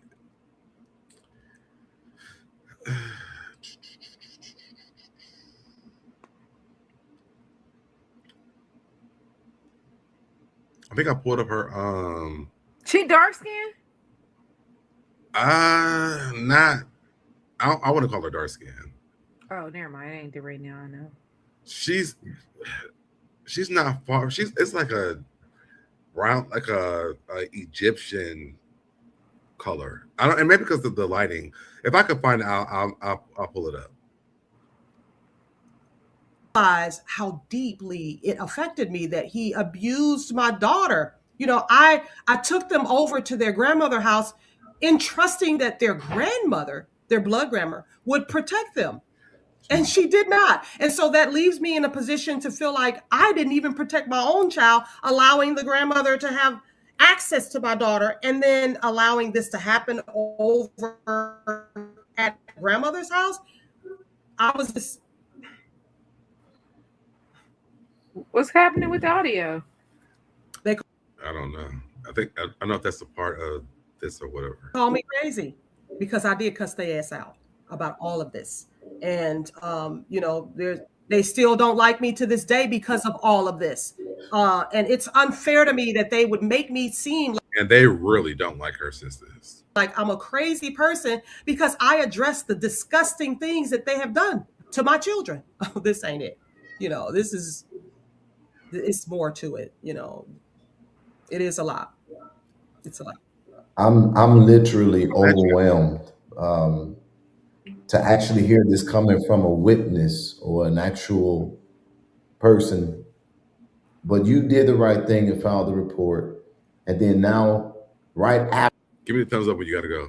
After that, here comes Junior at school, getting in trouble, making these accusations, and the timeline of this is just insuccinct in a very strange way. Then I ended up getting into it with Craig. His stuff comes out, and then now you done popped up, and it's just been a consistent thing. Even the way this is in the gospel industry, and all the names that are coming up in the background in the gospel industry, and how church culture covers this behavior, overlooks it, disciplines it, shuns it. I for the last 3 days have had to find a way to find my peace because I am so disturbed about how much has not come to the public yet about this case. So I want to say to you, I applaud you, because if you didn't come on here today, regardless of what the court of public opinion will try to do, there'll be some missing pieces. And I want you to know that no matter how this process went, thank you for saying something even now, because a lot of people don't say nothing ever. My villain has never been arrested because I never said anything. I understand accusation, but this is different. So I want to ask you a few more questions, and then I'm going to move past this to something else. I think that it's a reasonable question for me to ask you. Why are you a member of McNutt's church? What kind? This was a really good question, and I was wondering this as well. And she tries to explain it, but I don't know if what she said, she understood what she was saying. And I think that hopefully after she watched this back, she understood like she didn't make a really good decision. What kind of leader is he? Well, so when I first heard that Cameron was going down to TD McNutt, I didn't know this man. And no, I did not have this child from my womb, but I do carry Cameron in my spirit. So I ended up watching from afar this church to see what was going on with Cameron. And this man, TD McNutt, would put him on live and embarrass him. Cameron has a speech impediment, and he would embarrass Cameron on live and talk about him in front of thousands of people and tease him. Also, Carmisha would do the same thing. She would put up posts about his hair, talk about him, call him shit braids. Wait, who do that to who? Carmisha, which is Junior's mother, would do that to Cameron. To Cameron. Okay. She would do that to Cameron. So they basically together tag teamed and talked down on this boy, humiliated him on lives, humiliated him in the church. I would tell the father, Craig Johnson, listen, you got to pay attention to this, because they're talking down and talking him down, making him feel bad. He's already going through a lot, and he's down here with obviously he's not a strange man to TD McNutt. Strange boy. Cameron knows him, but for the most part, he was just really dogging that baby. And I would tell Craig Johnson, and Craig Johnson would not do shit. It bothered me so bad. And so I had to continue to watch. And eventually I joined the church, right? And so when I joined the church, Craig Johnson I think just about 2 years ago, went down there to visit. When he went down there to visit, he said that Biddy, which is the auntie that Cameron would go with, she was down there as well. And so he said that TD McNutt mistreated him bad. He said that TD McNutt mistreated the members of the church. He would treat them like, slaves, is his actual words. And then they could not eat until TD McNutt told them to eat. What? Yes. Please let me finish. And then he would pull out a gun and show Craig Johnson. And then he would brag that the police officers down there in Florida are his best friends, and that he got good plug with the police officers down there, right? And so Craig also said he made everybody. What happened? That's what I just said. There are people these PDFs be so connected with people in the You might have missed it because you were texting or whatever you were doing over there, or you. Yeah, I missed it. What she said. Well, bring it back. Because I had just said the same thing, that these PDFs be so protected by law enforcement that the victims don't even have they don't believe you, or they'll try to persuade you that, did it really happen? Didn't you? Oh yeah, you did just say that. You did say that. And that's what she just said. McNutt was, go ahead, rewind it a little bit. Is his actual words. And then they could not eat until TD McNutt told them to eat. What? Yes. Please let me finish. And then he would pull out a gun and show Craig Johnson. And then he would brag that the police officers down there in Florida are his best friends, and that he got good plug with the police officers down there, right? And so Craig also said he made everybody that lived with him take showers in the dark, and that he made them walk around the house with no socks and no shoes on. And that's why getting the manicures and pedicures. And so when Craig told me this, he was really stressed with telling me this. So I called TD McNutt myself, and I went off. Okay? My mic is muted. I've been talking this whole time. I'm sorry. Pause that. I couldn't hear nothing you were saying. Well, you was turning the shit off like you heard me. Because when you said my mic was, I was like, oh, let me unplug. I saw your finger go up. Oh, okay. So I was talking this whole time. But so you didn't hear me say when I just said all of that? Anyway, damn, I forgot what she just said. Oh my God, what did she just say? Well, we could play it and we figured out, put your finger back up so I can. No, rewind it a little bit. She said, oh my God, I just lost my whole train of thought. He was really stressed with telling me this. So I called TD McNutt. When she said he was making him take the shower in the bathroom, like showers in the dark. And then when she said he made them walk around the house and no shoes and socks on, how else are you supposed to walk around the house? That's what I missed. I'm sorry. Go ahead. That's all I want to say. We rewinded back to that. That's what I just made a whole comment about this. Oh, you did? Yes. Okay. All right. Okay. Myself, and I went off. Okay. After that, TD McNutt deemed me as an enemy. I was the enemy at that point. I bet you were. But I had joined the church. The church members, they preach about love, love, love. And I was kicked out of the church because I addressed him. But when I addressed him one-on-one. He told the whole church what I said to him. I don't even know what exactly he said to these members about what I said to him. But I basically was telling him he's wrong for that, and he cannot lead these people to hell. He's going to hell, and I'm going to report him. But I was just a one-man army by myself doing that. And then eventually Craig Johnson threw me under the bus and told TD McNutt that, we was just pillow talking, and she shouldn't have said anything like that to you. It wasn't a pillow talk situation. It was a correction, because he needs to be corrected, and he needs to be corrected now. Well, Mom, you got to help me with this just a little bit. Then why are you a member of his church today? Well, again. And that's the question that no one can understand. And she tries to put this up multiple times, not even on this one, but even the next one. Is like, it doesn't make sense. She sent her son to him. Her son? Yes. His name is Prince Abram. Abraham. That's her son. To now is to continue to watch the situation now, because also, eventually I thought he preaches and teaches the word and it sounds good on the pulpit. These people on the pulpit sounds amazing. I was drawn in with the togetherness of the members. They were so together, they're so put together. They preach love, and I haven't found that in a church at all. The organization, I think we're gonna have to find a new church. But you found it there? Now, I definitely, yes. Yeah, you're done.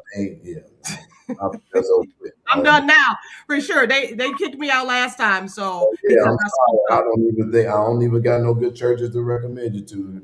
I'm good. I can get online, with a few online. I'll find some.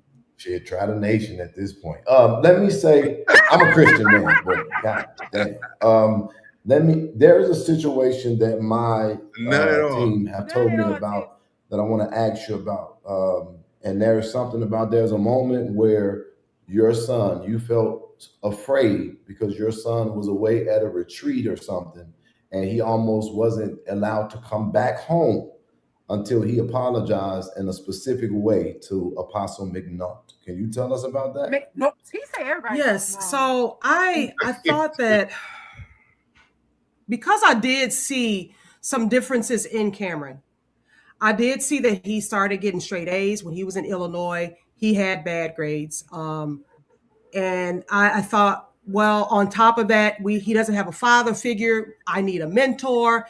And I didn't know to the extent of what he was doing to these boys behind closed doors. I did not know. However, I did witness the humiliation to Junior. And so I am guilty of that, of watching that and not saying anything. I am saying something now. And stuff makes me react. I want to go back to that. Don't let me forget that. But tell me about your son. I got to get ready to go on a plane soon too. So I got to get to Florida. Okay. So tell me about your son and him, you being afraid of him not being able to get home if you didn't apologize. So my son went down and he was gifted. He was showered with gifts, but then he was humiliated as well in front of the church members because he spilled some food or crumbs on the floor accidentally, or he was a little messy. So, in his room, he left some water bottles on the floor or on the table or what have you. He ate a little bit. He was crunching his meal or chewing his food is what the apostle or the TD McNutt stated to me. But he made my son. I have not ever heard my son cry so much in my entire life. She done pissed me off. And this is stupid as Junior's mama. But okay, I'm so sorry. We listening. Okay. I just saw something. I'm trying to find it, but I can't find it again. What did you want to say? She just irritated. I'm done listening to this hoe. She just irritating me. But go ahead and play it for the people because I don't want to hear no more shit.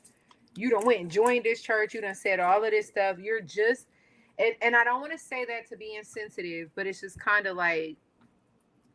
So let's get to, y'all can go to Jedediah Brown's channel, investigate and advocate. Let's get to her daughter. And on TikTok, you a brave one. Oh, yeah. So this is her daughter. Okay.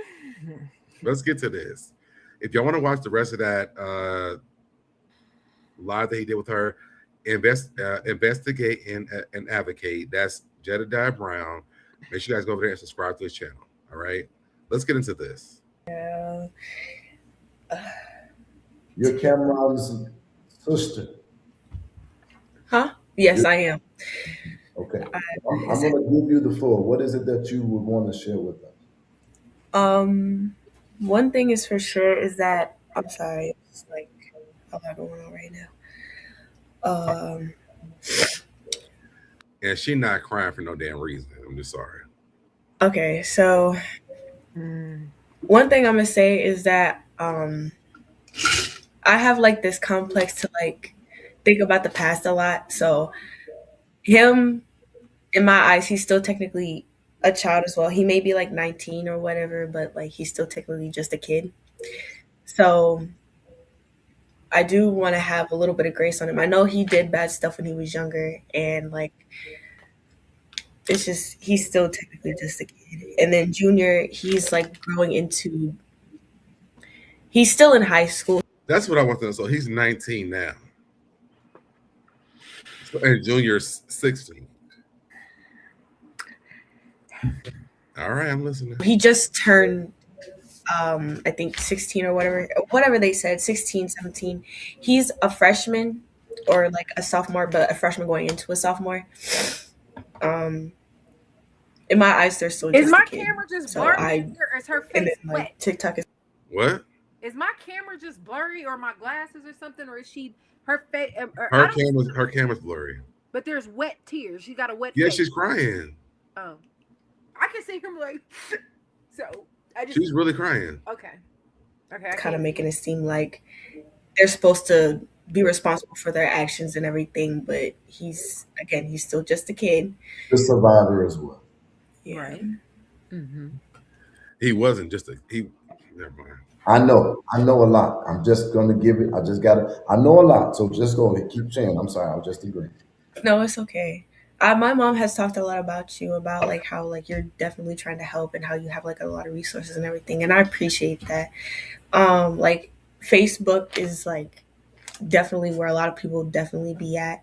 I'm more of a TikTok person, so I have said a lot on TikTok, and there has been like a lot of comments where people are like supportive and everything. And there's also been a couple kids who personally were around Cameron at that time that contacted me and told me a lot of stuff that I never really saw him do or never thought he would do. So it was kind of just like, okay, guys. There was this one specific girl, and she was like, hey, I was like really close with him and everything. And I truly wholeheartedly believe that his mom was grooming him. And she said specifically like how her vibes towards her as a friend was just like, she didn't like Cameron hanging around other girls because she seemed like the person to be jealous. And it just was really— Who, the mother? Yes, that's what she's talking. What the fuck is she talking about? She said the mom was jealous of him hanging around women.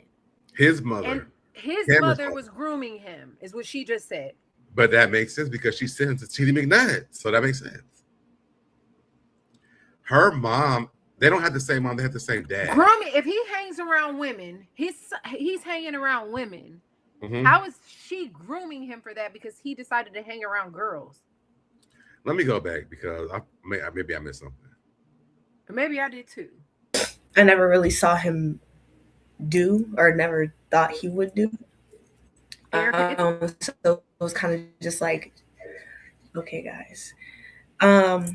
There was this one specific girl, and she was like, hey, I was like really close with him and everything. And I truly wholeheartedly believe that his mom was grooming him. And she said specifically like how her vibes towards her as a friend was just like, she didn't like Cameron hanging around other girls because she seemed like the person to be jealous.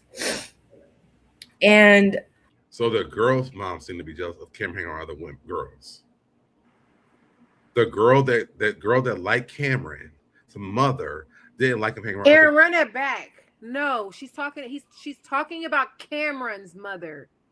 Let me go back again. Maybe I missed that. He said specifically like how her vibes towards her as a friend was just like, she didn't like Cameron hanging around other girls because she's— Oh, so Cameron's mom. Yeah, so how is it she's grooming him because, okay, but that's what I'm saying. It's Cameron's mom who didn't like him hanging around other women. And so she's the same person who sent her son to McNutt. But nonetheless, how is that grooming? Because your son is— listen. Yeah, let's listen to it because I'm confused right now. Seemed like the person to be jealous. And it's like the mother has an obsession with who he's dating or whatever. To me, that's what I'm hearing. And or was she reading? It just or was she what? Was she reading over there? What she keep looking down at? But anyway, go ahead. Okay. It was really weird to me. And then on top of that, my father, around that time, there was this boy. His name is Kevin. Kevin. Not my child. What's his name? Kevin Walker. Log off. Definitely not my child. And my dad claimed him as a son. And like at the time, I didn't know. Like I was still getting to know all of my siblings. Like there's so many siblings that I still haven't. There's still one that I still haven't met yet. And so, this one, Kevin Walker, like my dad was like, okay, this is your older brother. And I'm trying to get to know him, fill him out and everything. And like, he's part of the crew. And like, I was like, hey. What crew? But after a while, like the tension, you could feel the tension in the air between, my dad and Kevin Walker. And it was just more so like, the fuck is she talking about? Intense tension, like tension. I don't know if that makes sense, but like sexual tension, to be honest. She's talking about her brother and her father. So is your dad a molester and attracted to your brother Kevin? Well, the dad is in. I think the dad is in jail. He's obviously out. He got out at some point, is what they're saying. So if he's in jail? What is the tension? He's away. He's not out. Let's keep listening because I don't know. I don't want to jump to conclusions. Let's see. Like, it was weird. And then out of the blue, randomly, my dad was like, I just owned him as Oh no, the mother went to jail, not him. I'm sorry, my bad. As a child, like that's not my kid no more. This, that, and the third. And my dad seemed really butthurt about it, like it was like almost like a breakup type of thing. So Craig was fucking Cameron. Kevin. No, okay. So what I do know from this story is that he did not claim Cameron for like 2 years. We already talked about that. We're not talking about Cameron. She's talking. So about what is she? Kevin Let me go Walker. back. Let me go back when she's talking about because I'm missing You're something. lost. Let me go back. Let me go back. And she is talking about how her dad and this guy named Kevin fell out. Mm-hmm. And it was like a breakup, and it was weird. It's what I'm gathering from that. It wasn't a typical father-son disagreement or something like that. Well, so Kevin is her brother. She was saying.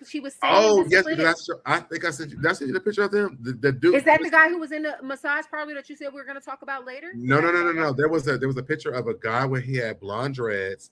There was Cameron. There was. No. We're not talking about that. Who is Kevin Walker? That's her. No, I'm saying these are the kids that the dad have. Well, she's talking about Kevin. This is a new kid that she says she has siblings and all these other siblings. There's an older boy over Cameron. Well, maybe that's who Kevin is, but she's saying now that it was very weird. I was trying to send myself that picture because there's an older boy. He has blonde dreads. There's Cameron, then there's another kid, and then there's her. But that's what she's sitting here talking. She's talking about Cameron, or not Cameron, Kevin, her other sibling. I don't know if he's older or younger. That's what she's talking about, Kevin. She is talking about how the dad disowned him, and it seemed like a breakup, and it was very weird. It wasn't like a whole, like, oh, you just have a dispute with your dad. It was weird. Let's keep listening to this. I'm gonna see if I can find a picture of them because it's a picture of him with the kids. Okay. What's his name? Kevin Walker. And my dad claimed him as a son. Oh. And like at the time I didn't know, like I was still getting to know all of my siblings. Like there's him as a son. So many siblings that I still haven't. There's still one that I still haven't met yet. And so this one, Kevin Walker, like my dad was like, okay, this is your older brother. And I'm trying to get to know him, fill him out and everything. And like he's part of the crew, and like I was like, hey. But after a while, like the tension, you could feel the tension in the air between my dad and Kevin Walker, and it was just more so like intense tension, like tension. I don't know if that makes sense, but like it was weird. And then out of the blue, randomly, my dad was like, all right, let me push this on pause because here's the picture I was looking for. But you see what she's saying about her dad? I can hear nothing because I'm trying to find this picture. So this, I think I take this down. Remove. This is the picture of all of them. Oh. So this is the oldest one. This is Cameron. Yeah, the daddy was in jail, so. Yes, and then there's this boy, and then there's the daughter. Mm-hmm. So this is probably who she's talking about. Right. Okay. And he claimed him as his son. Claimed who? Whoever Kevin Walker is, that's what she's saying. Claim. The man in the middle is Kevin Walker. This is the dad, Kevin Walker in the middle. I thought the dad's name was Craig. I thought his name was Kevin. No, Kevin Walker is Aaron. You just replayed it. Kevin Walker is the older brother that her dad claimed. Oh, yeah. So this is the daughter of the lady. She was dating Craig. Craig had the Cameron with Raynell. Right. Yes. Right. And so Kevin, like she just said, she has other siblings that she's never met before. Like she's like, I got one more. My dad. Well, this must be them right here. Could be Kevin. I don't know. And this is Raynell. This is the mother of Cameron.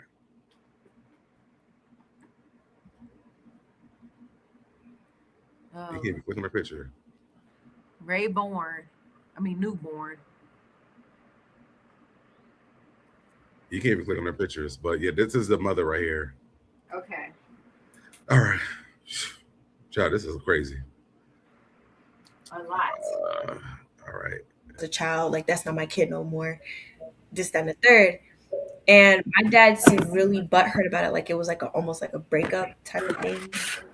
And I don't know, it was just really weird. But Kevin Walker and like I don't know, his little cousin and Cameron were close together, and like my dad, Craig Adrian Johnson Sr. Oh, that's why, because Kevin and Craig, they sound the same. Okay, guys. That's his name. I'm seeing the comments. Sorry. Don't but look at the comments. Don't look at the comments. I could tell that you're trying to get yourself to where you want to be, but don't look at the comments. They really don't. They don't really know enough to really matter. Yeah. So I guess let me ask you this: you just said that other young people have been talking to you about experiences. Are they bad experiences, and what are they like? They were definitely bad experiences. The way that they were talking about how Cameron was a big switch up, and how like ever since he went down to Florida and like he cut off communication really quickly with them. And one kid specifically, he said that when he tried to text Cameron again, like after trying to he was trying to reconnect with Cameron, and Cameron literally sounded like it was ChatGPT or like an AI robot, but like it didn't sound like Cameron at all whatsoever. And I understand what he meant by that, because like when we were younger, my mom would always she took care of me and Abraham and Cameron at the time. We were all raised together because his mom wasn't necessarily present in his life like that. And so my dad would just pick him up from her house, drop him off, and then just go elsewhere for days and at a time. So my dad wasn't really present in my life either. So it was just more so my mom has been the only one there for all 5 of us, and then some other kids that we are now finding out are give me 2 seconds. I'm going to do something that I told you not to do. Mm-hmm. I can't hear, guys. Me to stop talking and told me to shut up and take my TikTok page down. So and I have he did call my mom and told me to stop talking and told me to shut up and take. He's a little Cameron? Hold on. He's over here on something else. Can I just say, earlier he did call my mom and told me to stop talking and told me to shut up and take my TikTok page down. So and I have the voice recordings of him talking mad mess to my mom about me posting on TikTok. That's her dad. It was just, and he tried to blow up my phone earlier. Because she said earlier yesterday. Because yesterday I had my first She said earlier in the live that he was calling and threatening them. Track me, and he was just blowing up my phone Because while that I was daddy in got the some middle of my skeletons sleep. about And to come then out the when I car. woke up, Well, she said he was using him for the money because he's supposed to be buying him some business or something like that. my mom was like, he blew up my phone. And when I answered, he was basically telling me, cussing me out, and basically cussing you out. Don't let that stop you. Just do what you need to do. Yeah, I don't think that the guy Jedediah understands that they keep on saying that he's cussed, that the dad is cussing him out. No, And so she's talking about the dad cussing them out too. No, she is saying that, but she's all her mother and her both said that he's cussing he's threatening Jedediah as well. Oh yeah, when my interview dropped, we'll pin that. But I don't know if you had ever got a chance to watch my interview about that. But my abuser, whatever you want to call it, the R word, he wrote him from a fake account and told him to take. This how he messed up. He pretended to be an attorney, but at the end of the email, he said, although she never mentioned my name, or he was like, although she never mentioned a name, I know she's talking about me. So it's so crazy how far these abusers will go to silence somebody that's a victim. But go ahead. And so he hit the daughter up because he knew that she wasn't. I think he don't think she was going to do this, but he's been threatening the daughter, the mother, and this guy Jedediah for picking up this case. Okay. Your daddy live in my turf. I think he lives in Bloomington. That's where I got him at. Yeah, I know where your daddy at. So don't worry about daddy, okay? Don't worry about Don't worry about daddy. So, and I hate to say it like that. I just know a lot. So what I'm trying to say to you is that you're brave, and I don't know. I can tell by the way you're talking. I've been doing this for a while that it's hard for you to talk about some of these details. Is that correct? Yeah. And you love your brother. Yeah. Yeah. I still do. And you want to see him be okay. But then this is what I'm gonna say to you. I'm gonna end this interview, but you forgave him, and I want to get him help, like real help, because I believe that he also went through some things that's unfortunate. And I also think he saw some things from the nature of his own biological father that he has to fight against. Does that make sense? Yeah. You understand what I'm saying? Okay. So I'm going to end this because I can tell how hard this is for you, but I think you're brave, and I'm going to try my best to make sure as many people around this world have y'all back. Now, can I ask you one more question though? Are you? And he's really good for that, by the way. Yeah, to not keep pressing it, because some people will keep her going and keep doing it just for views and likes. But he's more on getting them justice. Like he says it a lot during a lot of these interviews. Like he's really trying to get them justice, and I really love that about this guy. Yeah. Have you been at Apostle McNutt's church? Are you a member? No. No. Should have been like, fuck no. So you didn't go to church? There was one time where like I went to one of the church Zoom meetings with my mom, and I really couldn't sit through all of it because I was. Why is her fucking mom going to these damn Zoom calls? Which I don't understand. Dozing off, and I was. But she never found her love. I fell asleep on it. She never got McNutt. So I just left. Like I was sitting right next to my mom, but I couldn't sit with it. But like I believe it. It's just I don't know. A bunch of other things was just like really off about the way that they were talking. And then I watched like one of the pre-recorded lives of where like Abraham was there. And I don't know. I really couldn't hold my composure. It was just really just. And Abraham is her brother. Right. I felt uncomfortable. Okay. Well, I'm going to reach out to you guys offline. Okay. So is your mom available? Yeah. And you are. So if y'all want to go watch the rest of that, go over to this channel. I want to get into this one for real. Thanks for having us on. First of all, baby girl's voice is gone. Okay. Who is this? This is his aunt and uncle. This is Cameron's aunt and uncle. Oh. When I say these are the most problematic people I've seen in my life, and we watched this the full entire thing. So y'all get ready. If y'all got to go get you some food, some whatever. We watch this entire thing. Are we gonna take an intermission? Because we've been talking for 2 hours and 17 seconds. What kind of intermission you need? You doing makeup and shit. You already had one. But let everybody go take a break and go grab some. I don't even think I have. Do I have something? Let me see.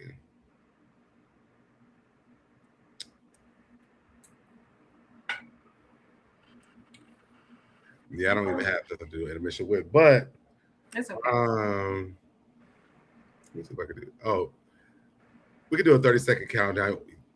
Let me give y'all some time to go find something to drink, eat, whatever it is. We're gonna come back. I got 30 seconds. Let's go.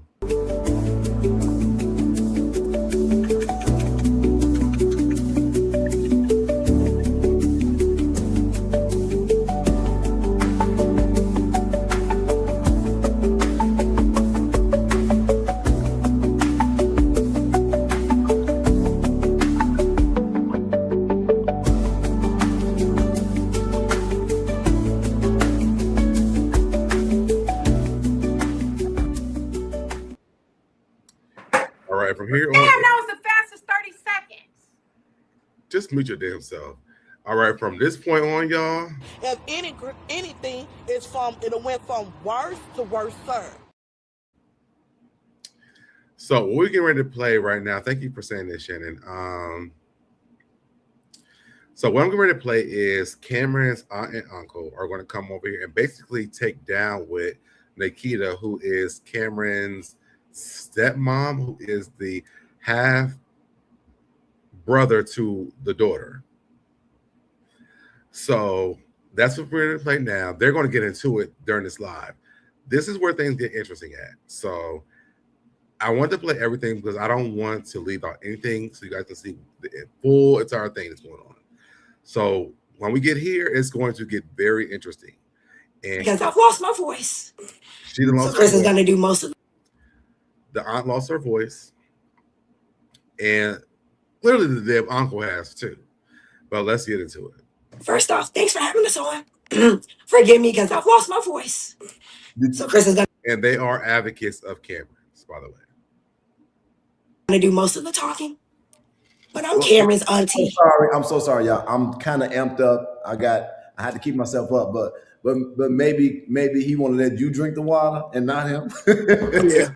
Which was weird as fuck to me. Like, she can't even speak, but you over here drinking that damn water. She can't even say nothing. And I'm glad that I'm gonna call her McNutt. I'm glad that Jedediah even said something because he was gonna drink that damn water and she can't even talk. How you drinking the water and she sound like Kobe? Give that lady that water bottle. Okay, go ahead. This is Cameron's auntie. I've known the family for years. So I've known Cameron for about 12 years. A lot of things that have been said in regards to Cameron, his character, the things that have... Also, clutch y'all's pearls for this because they're going to try to justify kids playing house and touching on each other and kids being kids. They're going to blame the thing on the entirety of them doing these things together. So just brace yourselves for this conversation. Transpired prior to whatever came out has not been all the way accurate. And I feel like we feel like it's important to actually, protect and speak to the person that Cameron is. And we don't want people to get things misconstrued. This is not trying to protect any. And this is the side of the family who thinks it's okay to play house and do all and explore. Yeah, this is the side of the family that think this is okay. Sexual assaults or anything like that. This is literally trying to present the actual factuals and to stick up for this young man whose they never prove an actual factual of anything, by the way. Name has been dragged through the mud. Okay, we're listening. So as far as. And why they both got a damn throat infection? Like, what's going on over there at the house? They got strep. You know what's going around. Fucking with children. Cameron doing a sexual assault on his sister or his cousin. That situation is completely misconstrued. The situations that occurred happened at separate times. It was reported years later. Does that make a difference? And it's been basically said that, Cam was the person that initiated all this, or he was, the aggressor or the molester, when it really was cousins being kids experimenting with each other. And this is the mentality of the family, is that children and their family get to explore their cousins or brothers and sisters sexually, because that's what kids do. Cousins kissing cousins type of thing, where you tell, and you have to let them know, like, hey, that's not what you're supposed to be doing. Why are you not telling this before they do it? Right. It wasn't a thing where they're like, oh, Cam inappropriately touched me and I didn't want, or I didn't participate. Listen to what he says, y'all. Listen very closely. Kids got talked to. All the kids got talked to in the same regard. Okay. When Nia went to school, right? And Nia is her daughter. Right. She talked to a counselor about what happened. This is years later. This is 2 years later. 2 years later, she talked to a school counselor. The school counselor is who decided to call the authorities. Okay? When the school counselor called the authorities, there was an investigation done by DCFS. Oh, no, I think Nia is the other lady's daughter. No. They decided that. Huh? Cameron's stepsister? Yeah, I think that was that's who they're talking about. It was not worth pursuing anything. They closed the case. No charges, nothing. Nothing. How they came to the conclusion is because they were all doing it together. Tell me why that makes fucking sense. Because they were all doing it together. Who initiated it? And why do they think it was going to be okay for all of them as family members? And we don't even know what they actually even did. But right. why would this be like, as parents, as aunties, uncles, or whatever, the grandmother, because the grandmother is part of it too. Why would this be okay? Because it goes back to what we were talking about earlier about our elders just being unhealed, and they're thinking it's okay. Oh no, I'll put you on that. I'm just talking about. I'm traveling around with them right now. Oh, okay. So you're saying when the police report that was made about this was that there was an investigation, and they said that was not worth pursuing because they all admitted that this was kind of sort of an agreed thing? All the kids had to be interviewed. Yes, all the kids have to be interviewed. So you're separately, away from parents. So you're saying that the testimony yesterday is not. Now, before the kids got interviewed, what did y'all tell them? Right. Because we're not fucking done as slow like y'all might be. So what did y'all say to these people before this? Because again, the tactic is if you tell on us, then you're gonna be taken away from your family. You're gonna lose the thing for me was I'm gonna lose my mom. She's like my person I love the most. So what did y'all say before they got interviewed with them? Because there wasn't like a surprise, like, oh, surprise, nigga, we interviewing y'all. Y'all knew this before. What did y'all tell these kids before they went and got interviewed from the police department? Factual. So did the young lady who was on the screen yesterday, did she corroborate that this was consensual? And see, that's how you know she's been a lie. That's why I Like, look she's been a fucking lie. Because the girl we just watched, she didn't say that, but she understood. Before she could even get out of her motherfucking mouth, because we watched that girl already. Y'all just saw it. She can't even get out of her fucking mouth. She's finna lie to us. She the one that had said something. They can't even get it together. So that girl told. I don't doubt that girl didn't tell the truth. She did walk in and catch Cam. She did walk in and catch Cam. She said the girl, not the mother. But she's talking. Well, let's see what she says. So she's talking about she's talking about the mother. Said she caught Cam. That's what I'm saying. So it doesn't matter. He said the girl yesterday. He said the girl yesterday, not the mother. Why would he call the mother a girl? Huh? Why would he say the girl yesterday and they're going to refer to the mother? Let me remind back to hear what he said. They're talking about they're going to respond to the mother. He asked about the daughter. Oh, okay. On the screen yesterday, did she corroborate that this was? All the kids have to be interviewed. So you're separately. Away from parents. So you're saying that the testimony yesterday is not factual. So did the young lady who was on the screen yesterday, did she corroborate that this was consensual? He's talking about the daughter that he interviewed, the one we just watched. Right. They start talking about the mother. Listen. She the one that had said something. She did walk in and catch Cam. She walked in and caught Cam. They're not talking about the mother. They're talking about the girl. Well, let it finish. No, I'm just saying. The question he asked was about the daughter, right? Not the mother. And she's not even answering it. She's talking about the mother walking in. Okay.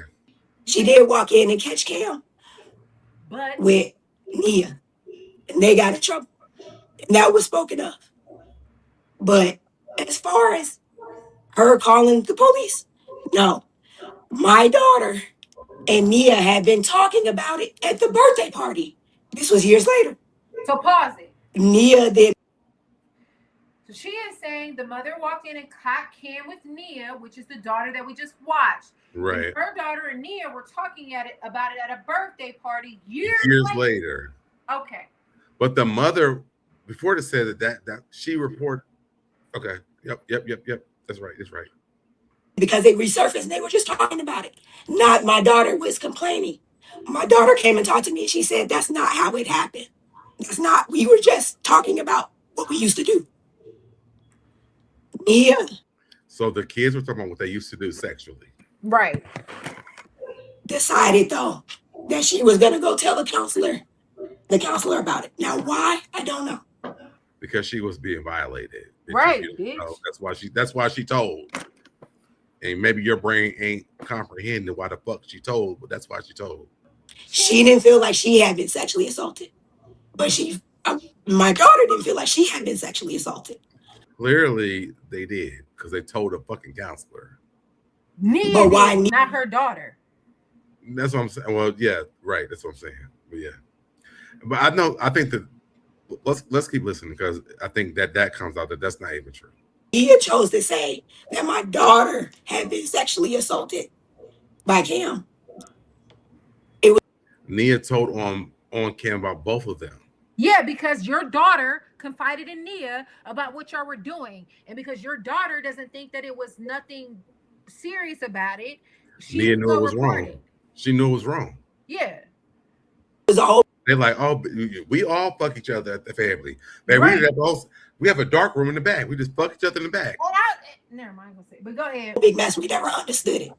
Do you all know Mr. McNutt? Yes, we have. Yes, we. Mr. McNutt is so crazy during this conversation. I'm sorry. I'm so sorry. It is so crazy that's been his name. Mr. McNutt. Yes, we met. We don't We've met him recently, but we don't personally know him like that. Like, we don't attend the church. And, you know, when we went down for Cam's graduation is when we met Dr. McNutt. Is he a doctor, an apostle? Is he Dr. Apostle? What is he? They don't know. He's probably a motherfucking roach apostle, Dr. McNutt. And, you know, we met He's just a nut. Junior. We met Junior's mother. We were all down there as a family. We were down there with Cameron's dad and Cameron's mom celebrating Cameron. So let me make sure that this is clear. So you're saying that your daughter is saying that this is something that they did and you all disciplined them for that, but it wasn't a taking advantage of your daughter's situation. Exactly. They were playing house. We're talking about 8, 11, and 8-year-old and 11-year-olds. Now, let me ask you about this. And y'all in the chat, y'all can answer this as well. 8, and at the time, Cameron is 11 as well as the daughter. But then an 8-year-old was involved with this as well. Cameron and now 3 damn cousins. Is this okay?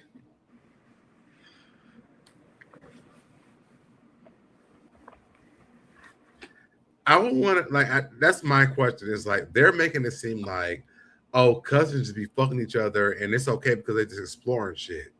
Is that okay? No. I've never in my life heard of exploring my damn cousins for sexual pleasure ever in my life. I've never heard that.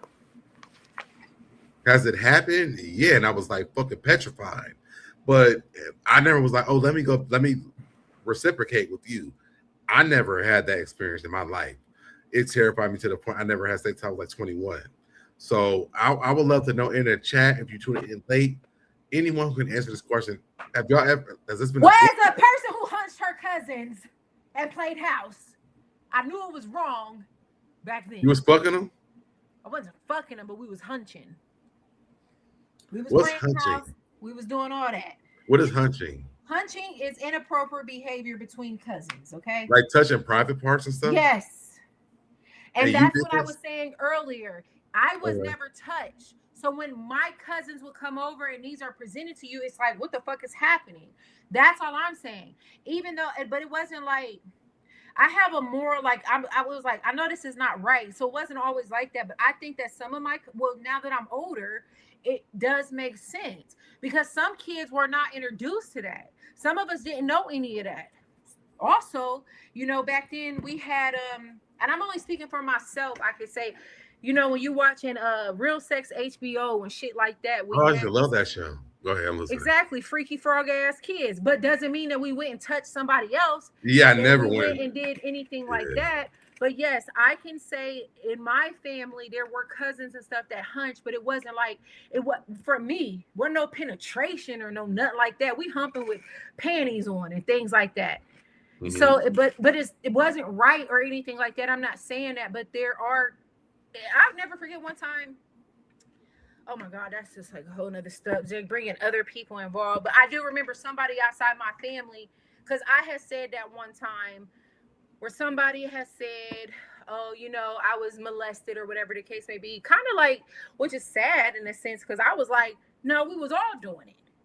But I also can't tell that victim that she was not a victim. You understand what I'm saying? Because we were all willing participants of the hunching sessions. Was it like was it a guy or like a girl? Like, what was it? I mean, we was freaking everybody. Girls, girls, guys. It wasn't, and I can see where. Now I can't see. I'm not agreeing with them, but I'm saying like. No, I mean, they're saying that this is like normal. So I mean, maybe it was. Maybe people don't know. I mean, that's what I'm saying. To me, it would have. I'd be like, well, that was normal, because we hunched. But I guess that's where it's like, no, the fuck, it wasn't normal, and you guys shouldn't have been doing that. And I knew it too. Like, again, I was raised in the church. I knew right from wrong. Morally, even when they were doing it, you feel this thing in your body that you know this is not right, and you stop. So it wasn't like, and it's not something that was like all the time. Like, you know what I'm saying? Like, oh yeah, it was very sporadic for me. Now I can't speak for other people because, and I wouldn't say there are times where I'm like, man, I'm not doing this shit. I don't want to play house or something like that. But some people don't know how to get away from it. Some people don't have that mind to know that this is not right and this is wrong. But in my world coming up, cousins were hunching on each other. Now when There was y'all a thing, fucking okay. and penetrating, different. And maybe my cousins heard of that too. And to me, it was just like, it was scary to me. I was like, why are y'all doing this to me? Like, I did not know. I was petrified. I cried. I will never forget that when my cousin actually penetrated me, I sat in the bathtub in like the hottest water. I mean, like boiling water. I had a teddy bear in the bathtub with me, and I cried the entire time. My aunt was like, "What's going on with you?" And I couldn't even tell her because I'm like, I'm afraid to say. So I don't have that same experience where it was like a normal thing, or people were just doing it. Like I thought people were just doing it to me. And God knows who knew people were doing it to. And I think it was. I never heard nothing else outside of me. But it was terrifying for me. I was like, I had great depression. I had to go through counseling, and I had to do that when I became an adult because I held it in the entire time. But I mean that could level out with what people are saying on my comment, on my post, because maybe people were doing that and I don't know that. Yeah. That's scary to me. And I know I remember, I caught my son and my niece, and it's sad because I only got one kid, so you can't even say which one. But I got thousands of nieces, and I remember I walked in that room, me and Keisha tore their ass up. Tore them the fuck up. But did you have a conversation with them before this about that? Honestly, they were super young. They were literally like, what, about almost the living room, Middlehurst. They couldn't have been no more than maybe like 5 or 6 or something like that. But I think that somebody was more exposed to stuff like that because you shouldn't be acting like no stripper at that age, type of thing. But yeah, they were super young. So I think it's just, I don't know where it came from, but it came from somewhere. Like that's not like it was just me and Kev.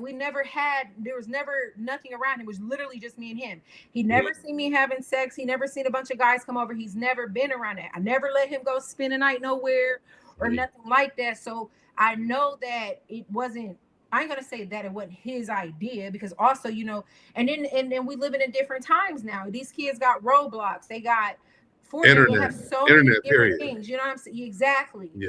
And they can just find all of this stuff. So it's I know as me being a teacher, like I've seen a lot of things. Like I've seen a boy like railroad this girl for sending her nudes in 2nd grade. And I'm like, what the fuck? Like, how does this happen? I think the parent that I'm not, because I don't have any kids, but the parent of me came out with this because I'm like, let me sit down and talk to you about why this is fucking problematic. Right. And so like my kids really like, we had a different type of relationship at the school. And so I would go on like, y'all, this is fucking bullshit. Like, and I would cuss with them like, this is not shit we do. Right. And so I would talk to them like, this is some crazy shit. First of all, why you running around saying, I saw, I ain't gonna say it. Where's your mom? No, that's what the boy, he was like, so-and-so showed me her. I ain't gonna say it. I said, no, you're gonna say it to me because I'm calling your mother right now. Oh. Because what you not gonna do in my face, because one, I'm not gonna get in trouble. As a black man working in a school with kids, when I hear this already, I'm gonna address it immediately. I called the parent. Your son is walking around, and he was a little gay boy too. I don't think he thought nothing about it, but the fact that he was running around school saying, "Oh, I saw her," I ain't gonna tell you about it. Let me call your mom right now. Let's call your mother right now, because what I saw was your mom's phone number in my phone, boop, boop, boop, and now she's on my phone. I don't play around with shit like this because of my past, and also I don't want people thinking I'm gonna play around with shit like that. So when I call his mother, I got a whole damn earful about how they was doing it with each other. He have news, she got news, all this. I'm like, why are y'all kids sending news to each other?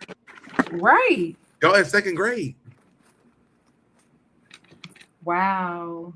It was so weird and crazy to me. So I made sure, like, my next year after that, I talked to my kids, and I made sure my kids were like if you ever meet my kids, you would be like, you can tell those are Aaron's kids, because my kids are very overprotective over themselves. They don't fuck around a lot of shit. Those are my kids. I talk to my kid a lot, like my kids that work with me to this day, and the parents. Like, you would know. But I think that's crazy, because I never experienced that. Like, even when it happened to me, I'm like, was that like a thing that you thought about and you were taught that? And I just wasn't. So I don't know. Well, let's keep playing this, and then. And you are Craig Johnson's family. I'm his sister. You're his sister.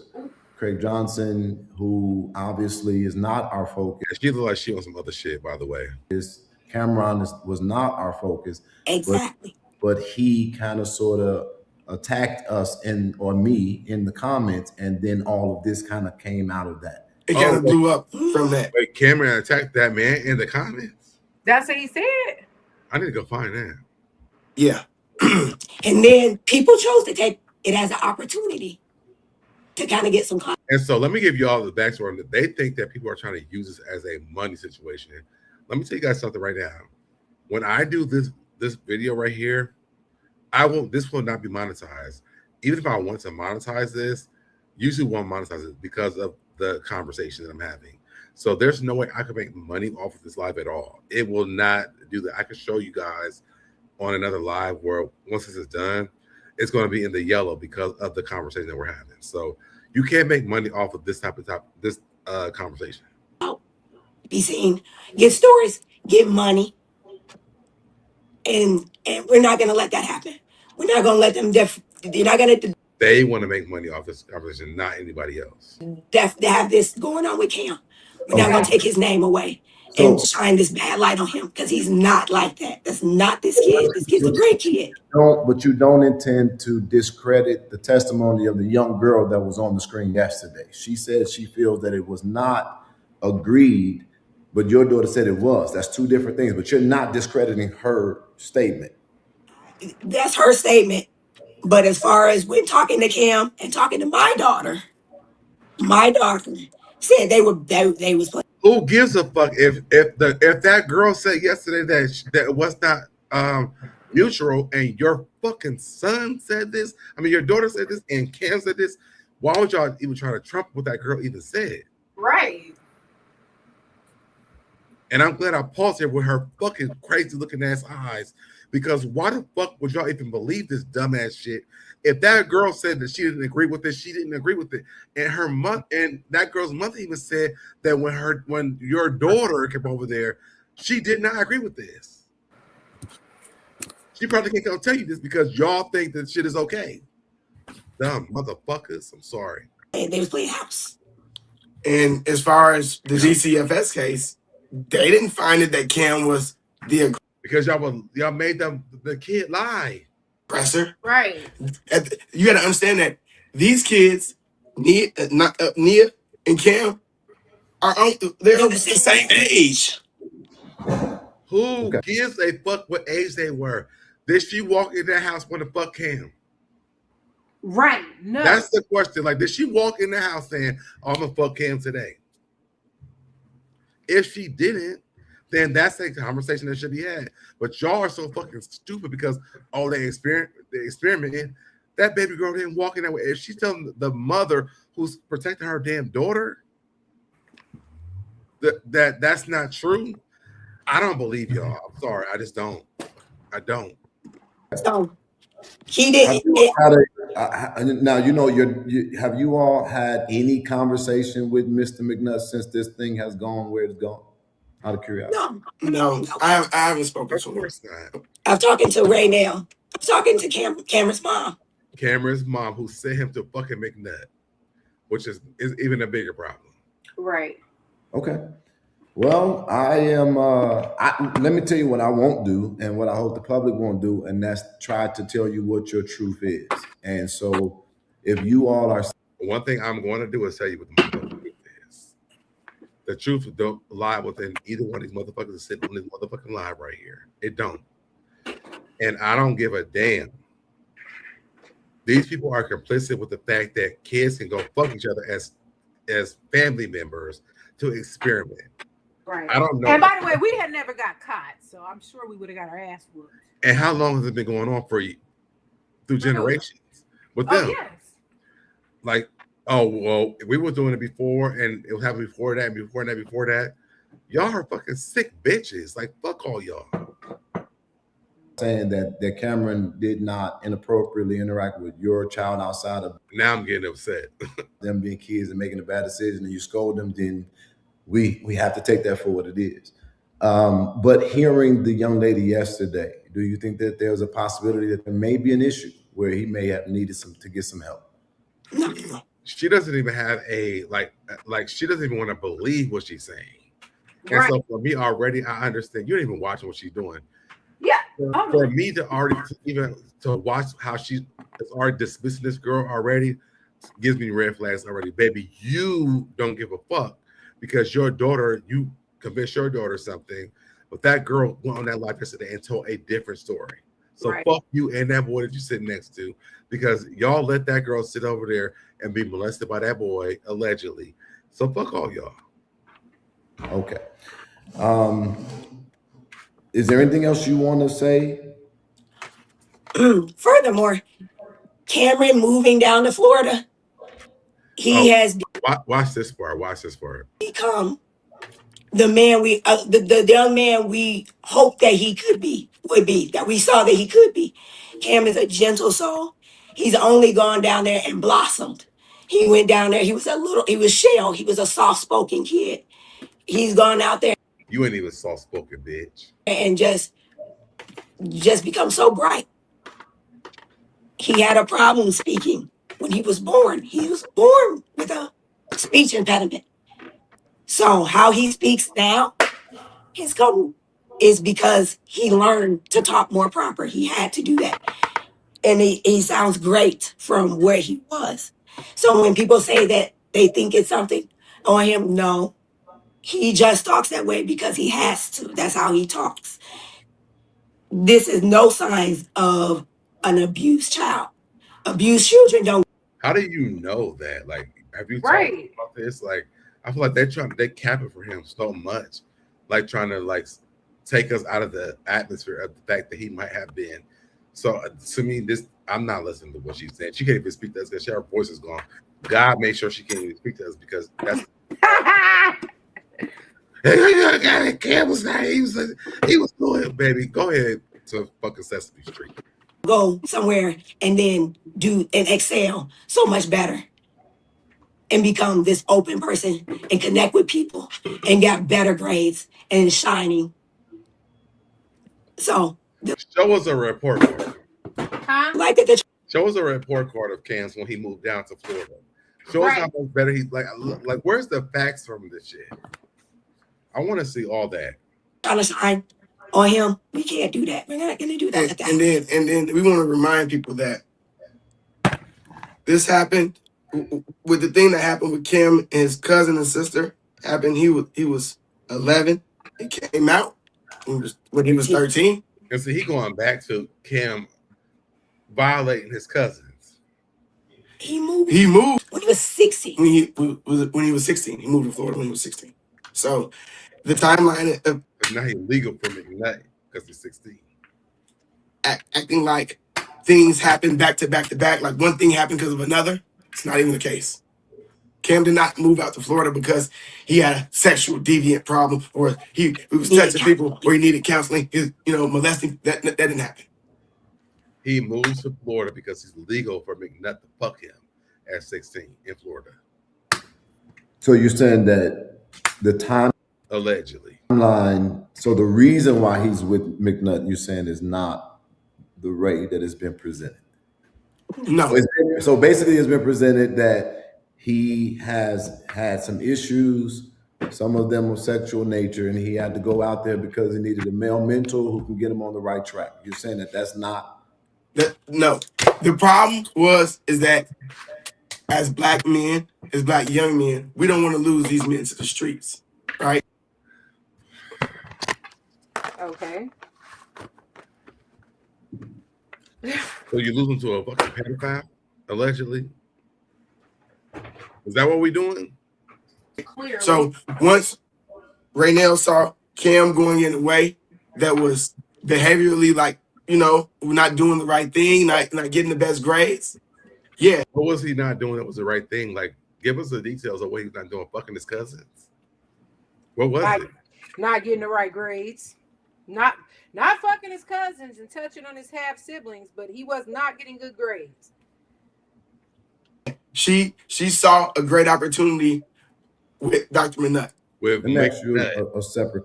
She saw opportunity with McNutt, who is railroading a freaking little boy. Question: how's your relationship with Nikita? What relationship? Who's Nikita? Which is interesting. Nikita is the girl we just watched before this. The girl's mom. That she's speaking on the family. Jeez. Oh shit! I didn't put it all the way back. That's Cameron's stepmom, basically. Gotcha. Let's take it all the way back. So let's go over. There was something else I had to pull up. Oh, this one.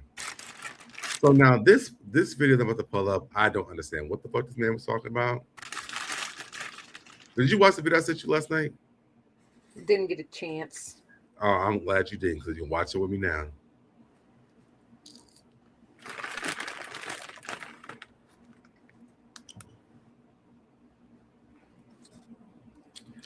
This video, I don't get it at all.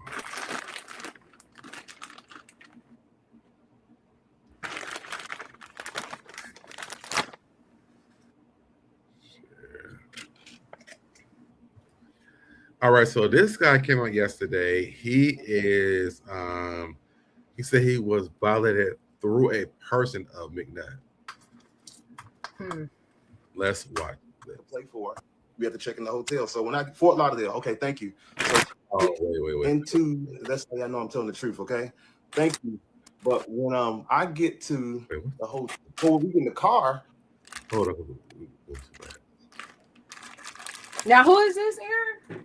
So this guy, he says, my experience meeting TD McNutt through a pastor. Please respect my space. This ain't for clout. Y'all adding and following me. I ain't replying, and I didn't mention names because I didn't come to slander anyone. I came to be free. Okay. Now I want you to watch this as long as you can, and when you gotta go, let me know. Okay. Before I do that, I want to post this too, though. Let me show you this real quick before I get to that guy. How did you do this? You see what it says? Hold on. Pastor McNutt is sick as fuck. He wasn't even singing loud enough to hear. You can tell the little boy was uncomfortable. Now watch this.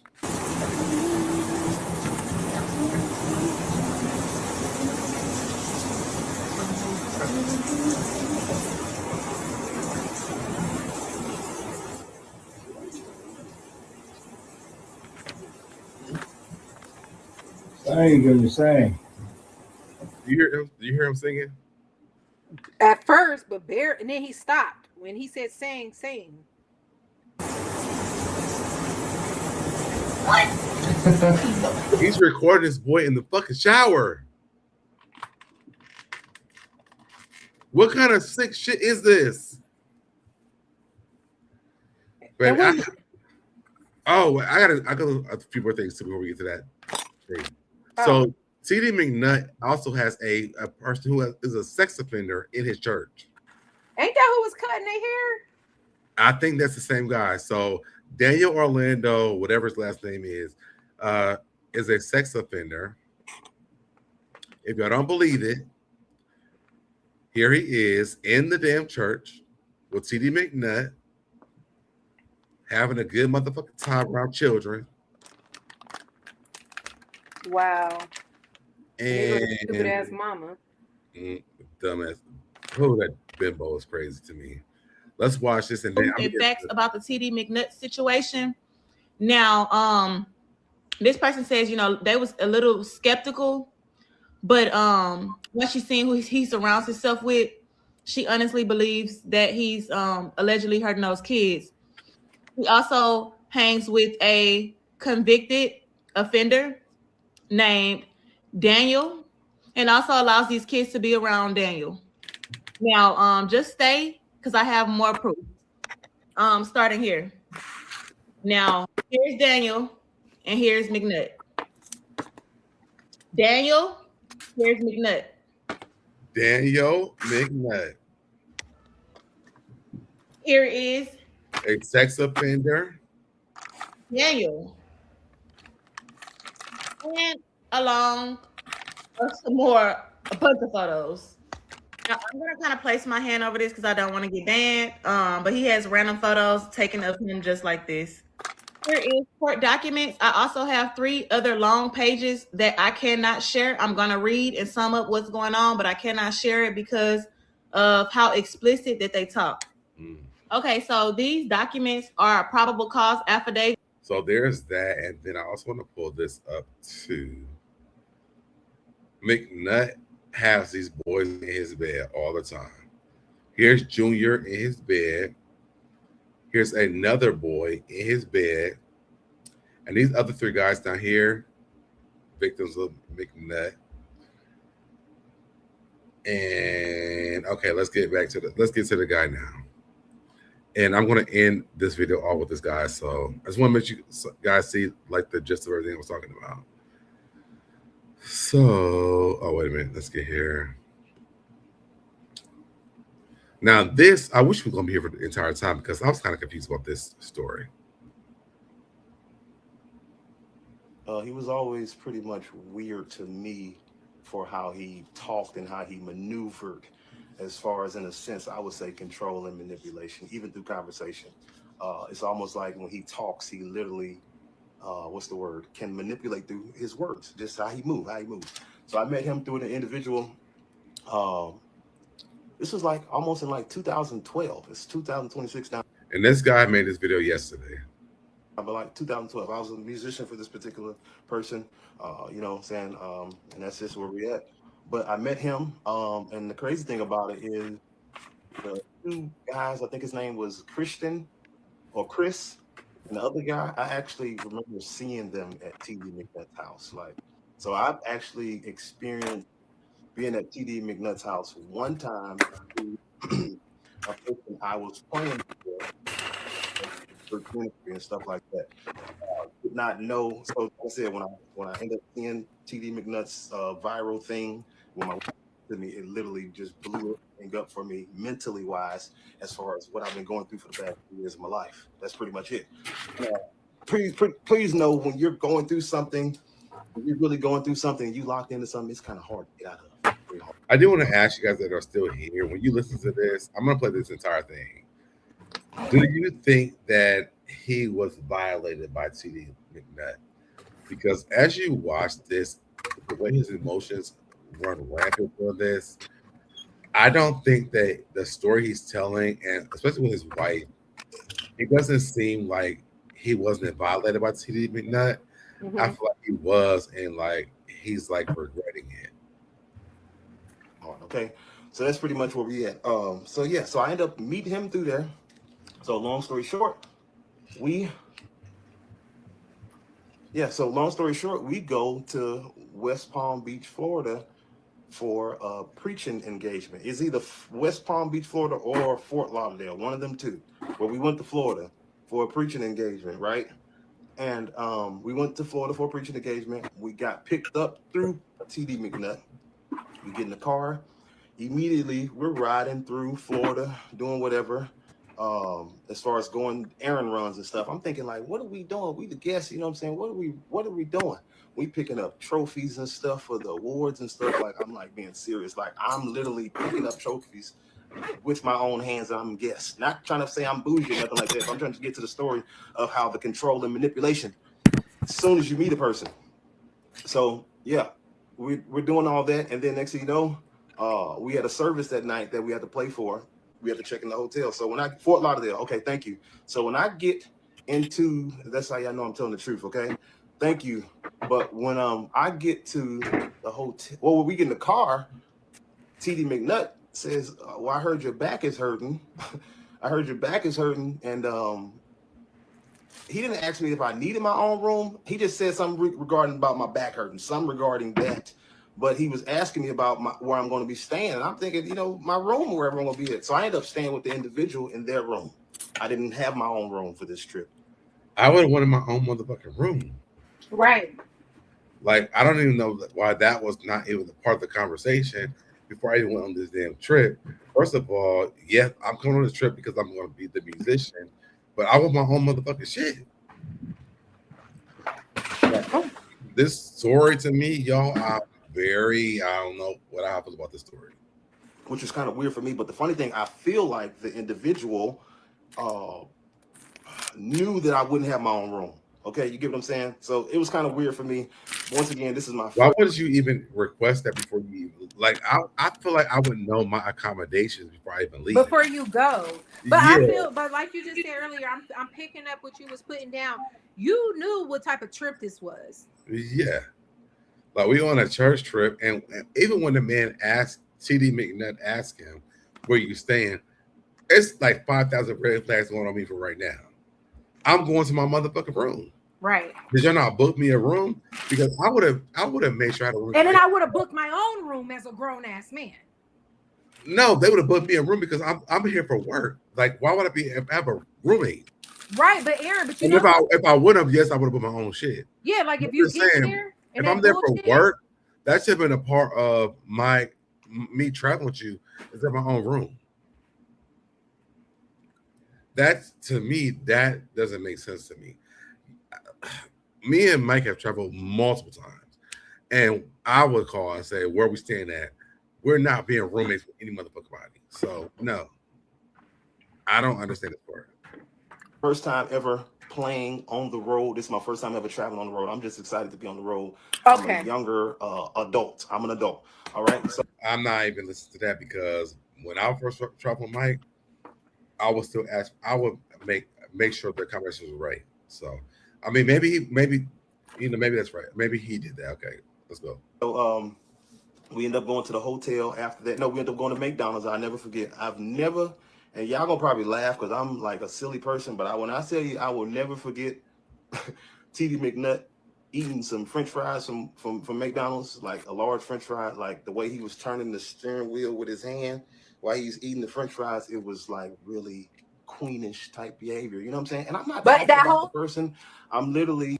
You know how to not turning that steering wheel. Go ahead. Yeah, but you still didn't think to go get your own room when you got there.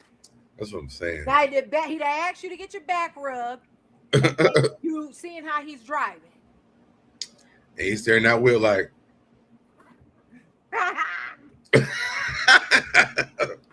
And I ain't making fun of him, but like it just doesn't make sense to me. Stating the facts of what I experienced through life, okay? But yes, very kind of crazy thing to see. So we end up going to the hotel, and the funny thing, I'm really going to what I should have waited to say, but it's honestly, I should feel like I should say it now because it'll make sense on why I'm saying all of this, okay? All of this, okay? And like I was going to tell y'all, allow me to give me time to get to where I'm going, okay? Please. It's going to make sense. All right. So we're in Fort Lauderdale. We've ran errands. We got trophies and all this stuff. I'm being told that I don't even understand why they were getting trophies. Because I thought he was going to. Remember, Cam has the trophy. Remember what Cam was saying in that video. So this is probably what the trophy thing was. Was he around during that time though? Who? This guy. Well, we don't know what times he was around, but it would make sense because remember we were trying to figure out why would Cameron be talking what about he's saying that this was like years before all this happened. Doesn't make no. That's what I said from the conversation. But still, that makes sense why Cameron was in that video talking about be a trophy. What the fuck are you talking about? Oh yeah. Remember what I'm saying? I'm following you. Back is hurting, but my back is not hurting. I don't end up getting my own room. I'm out of town. And I would never do manual labor for no damn body. So listen. On a preaching engagement. We go to the preaching engagement. Before we go to the preaching engagement, this is where it gets crazy. Before we go, listen very closely. Go to a preaching engagement. Before we go to the preaching engagement, the individual whose room I'm rooming with, the preacher I'm playing for, propositions me. Well, look at his mouth when he said that, and his body language. He got done up. Let me go back. Let me go back. Individual Watch whose close. room I'm rooming with, the preacher I'm playing for, propositions me. That's hard for.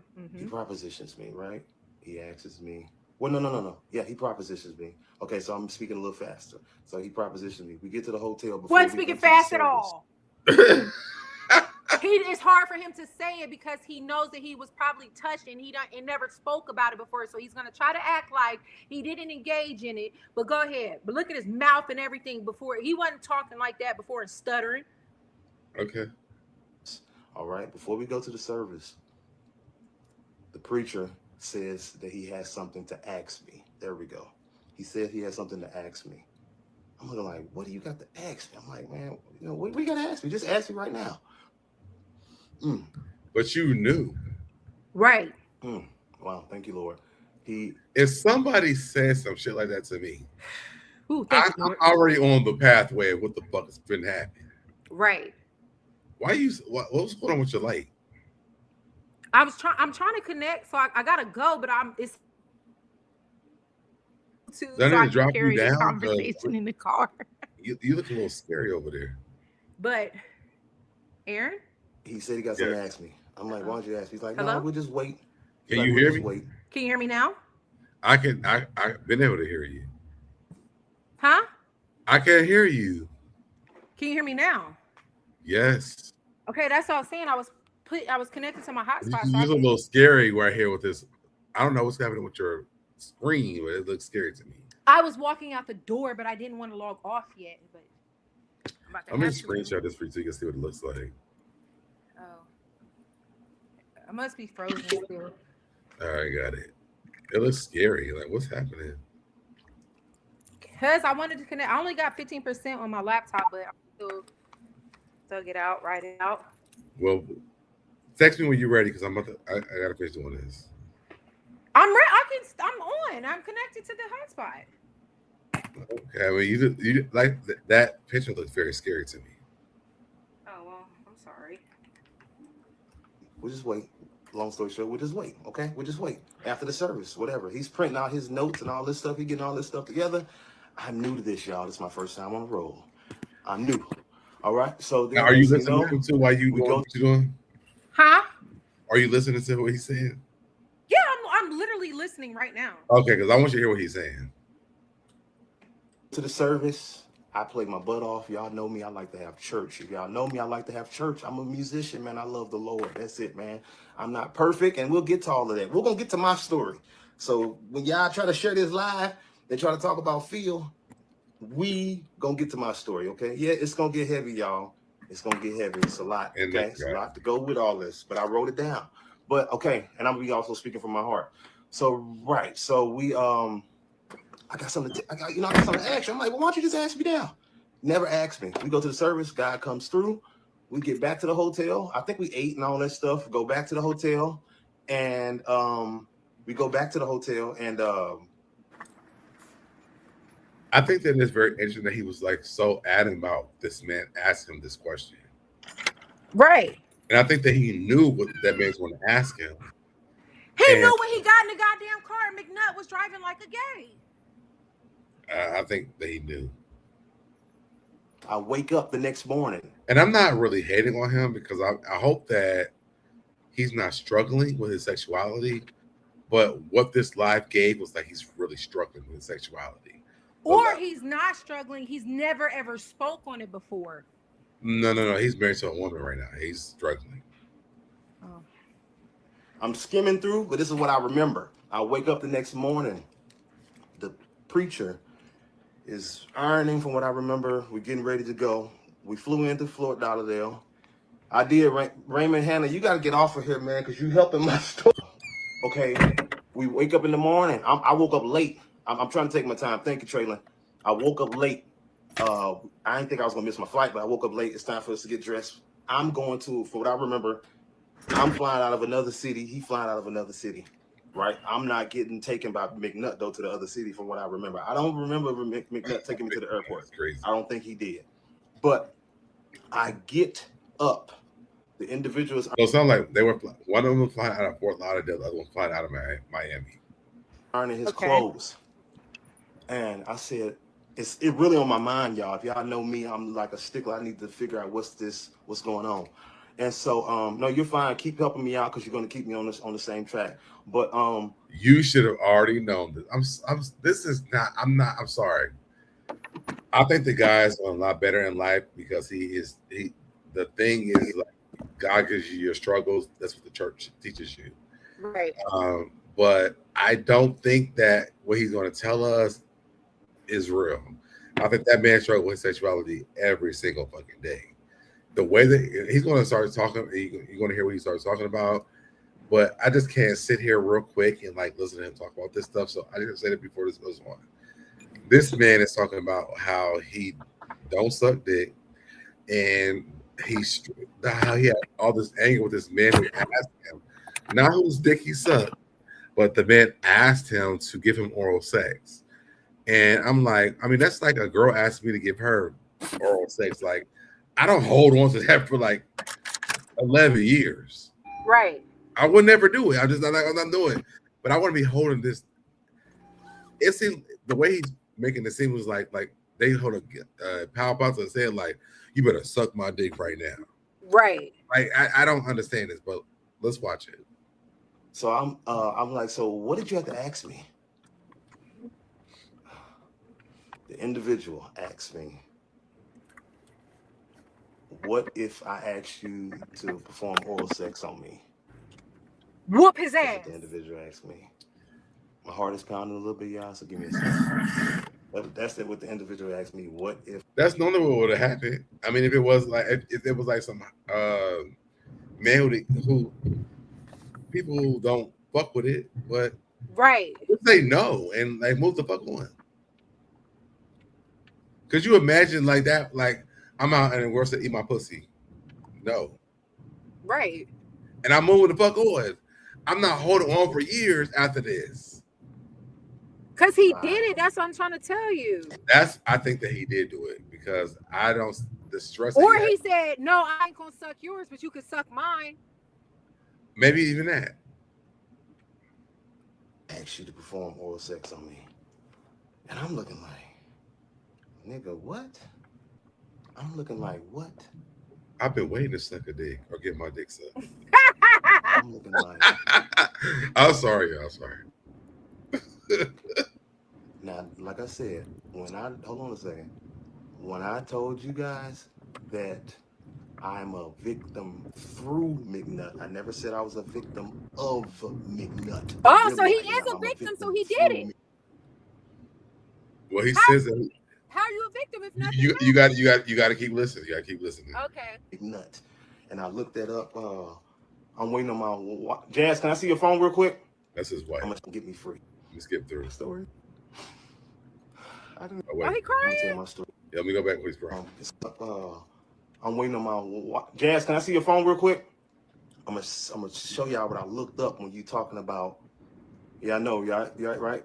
It's gonna tie in. This, like I said, this is getting me free. Y'all think it's gonna get me free? Yeah, I told you he ain't talked about it before. Be free and go suck a dick or get your dick sucked.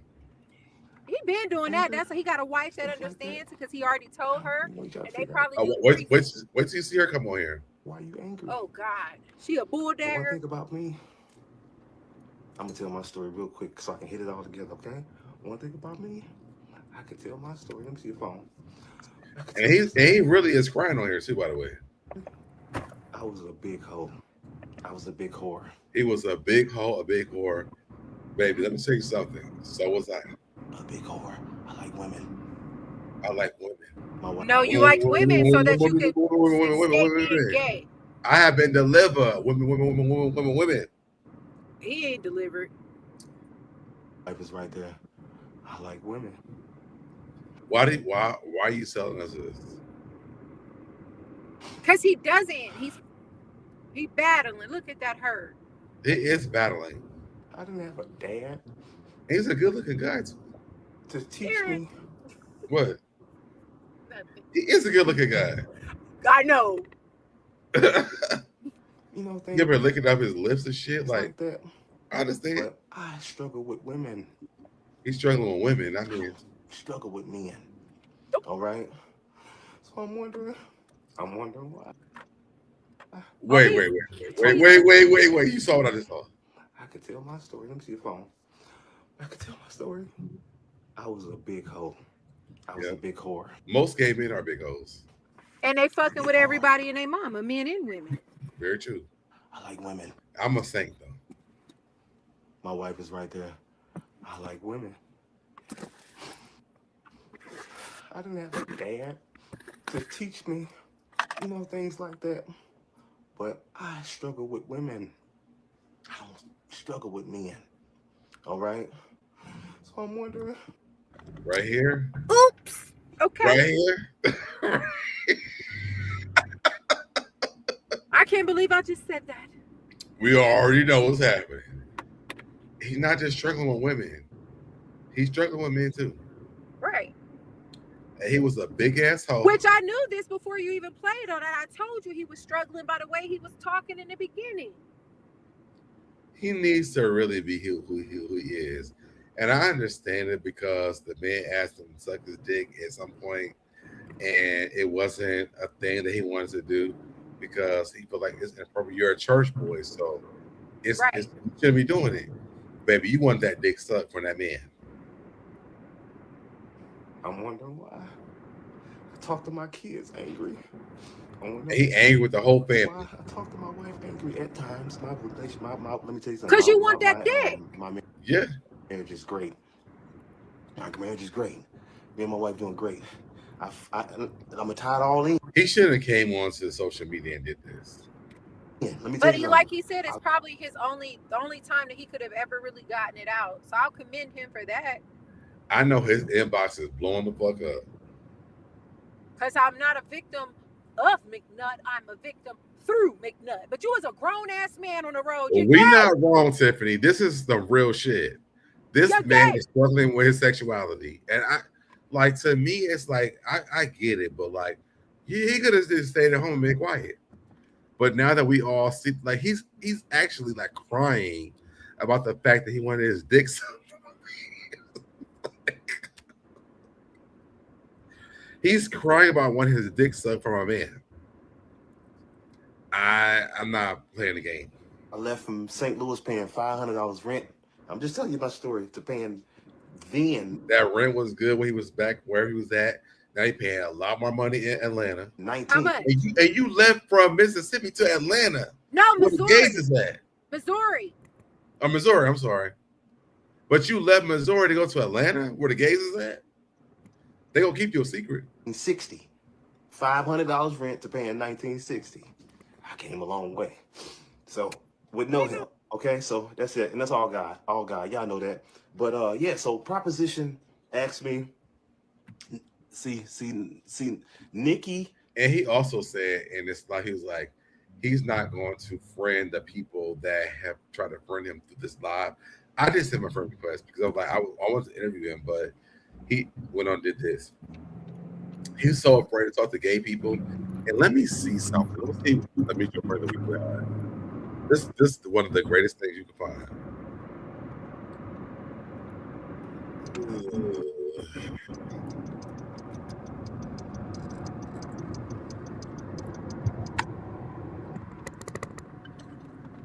Give me 1 second, y'all, to find out what's.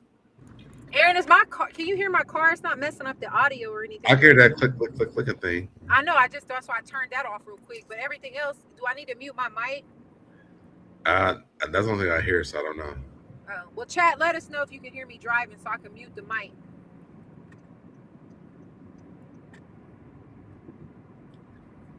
I ain't gonna be able to mute it every time I put my blinker on though. Oh, he must have took the video down. I think we watched it already. Oh, maybe Jedediah took it down. Because it was on Jedediah's page, and now I don't see it anymore. Maybe he had him take it down. Oh no, this content isn't available right now. He took the video down. Oh. They was calling that ass out, baby. You not struggling.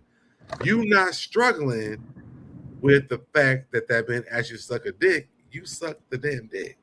I told you he did. Denise. Well, let's keep going. This is why I wanted to go live so people can really, y'all gonna try to share it and try to get like backlash. It's not gonna happen because God got me. But Nikki Catherine, or Nikki Denise, I'm sorry. Oh, I'm so sorry. I'm going back. But Nikki Denise is somebody who used to pick me up. This is my friend. This is my big sister. She used to pick me up. Thank God I had this up already. Take me to Loud Songs on Sunday mornings to make sure I got there to play drums. Like, she's the reason why I'm here today. Like, as far as my musical career. Like, I don't know what the fuck she's even saying right. What is this? Oh, you paused that's it? your car. I told you, let me know. It sounds like we're in a fucking windstorm. I'm like, what's happening? Or I can log out, but I still want to watch you. But it's up to you. But Yeah, do that because that windstorm is a mess right now. She used to pick me up on Sunday mornings and take me to Lively Stone and play the drums. All right, so like I said, y'all want to know about my story. It's my story, so you're gonna know all about that. All right, so yeah, getting proposition, right? I can't see all the stuff. Love you, everybody. I don't want to respond to nothing. I'm gonna keep talking. I'll see you later. Y'all know I love y'all. So you get proposition, and then the sad thing about it, I can't go into details. The sad thing about it is, you can sit here. So that's it. So you wonder why you talking to your kids. You wonder why you just got so much anger built in you, but you can't release the anger because of you can't get to the person. You can't get to the person that hurt you. You can't get to them. They won't talk to you and all that good stuff. All right. So hold on. Let me read as far as why I'm telling my story. I do feel bad for him because I feel like he is really struggling with his sexuality part, to be honest. And I could be totally wrong. And y'all, I'm just saying that to be on the safe side, allegedly. I do feel that way because I feel like the way he's emotional about this, I've never been emotional about a woman asking me to eat a pussy. I'm just sorry. I've never had this space. I'm just like, I'm not straight. I'm gay and moved on my life. But even I've been in the church world where these things have happened. I've never really had this type of situation. So I'm really like, there's a battle going on with him inside of him. And I hope that he gets through this, but this is a lot. And when you watch his wife come on, it just seems a little bit even more. As far as why people were saying you would tie in with McNutt. I remember McNutt. I remember being at his house. I remember going to his conference. I remember McNutt preaching in St. Louis for hours, just ripping people's head off, using God to literally use him. And, you know what I'm saying? Using God, pretty much. So, yes, you can absolutely be a victim of emotional abuse or manipulation if someone recruits. And so he has to read these things off of his wife's phone instead of just speaking his truth. Like, baby, you've been through some things and you are struggling, allegedly, but talk to us about that. I think that you or your wife understand the fact that he's struggling with his sexuality, period. You can tell by the way he is so emotional about this. And if I'm wrong, I'll be wrong. But I think that he's really struggling with his sexuality. And there's nothing wrong. We've all been through it. A lot of us have been, like in the 90s and in the 80s and the 90s, the early 2000s. But in 2026, we're not really in the struggle of this. And I hope that he understands it. Maybe I know he has a wife, but be honest with her. If This is your story. That's all I'm saying. Another person to tempt, provoke, or test you. This tactic, often referred to as a triangulation or proxy manipulation, it's a method used by manipulators to control, test loyalty. If y'all seen my post, I kept feeling like the person I was being loyal to was manipulating me, using manipulation to losing that and all that. So test loyalty or trigger or reaction from you, essentially using the other person as a puppet to pull your strings. So that's what I kept telling people, like, yo, listen, I'm a victim. When me and my wife watched this YouTube of Jenna. I don't know if he's on here. Can y'all tag him on here if he's on here? Jenna. He went on Jediah. Jediah? Jedediah. Okay. Well, he went on YouTube and he had like some of the victims that go to McNutt's church. And the funny thing, like when they was talking, I'm like, yo, I'm a victim through McNutt. I met McNutt through a pastor, a preacher. That's how I met him. I would have never known nothing about him. And he ain't right. He ain't right. He ain't right. That glory to God's name, he's been saying that for years. He's been saying it for years. I think it's very interesting that Jedediah had his post up from this live. It's no longer on his page. And let me show you guys this really quick. And they got Miss Netta as a roach. So I'm sorry if y'all look at this. And we can watch it in a minute. But it used to be right underneath here. It says, tune in. He says he is a survivor. This was the live that he had posted. It's no longer there anymore. So that somebody took it down. And I think the reason why was because people were confused what he was saying. I'm lost. The part when he said he woke up the next morning, I think something happened that he possibly don't remember. The question he asked the pastor would have warrant the pastor missing a few teeth, gig over, go home. And sounds to me this person whom asked for this favor was a good friend who was instructed by McNutt. McNutt has this type of influence on people who are following him. But as you can see, the video is gone. Thank God I have it up here now so we can watch it. But it's really crazy that it's already gone. So let's keep going.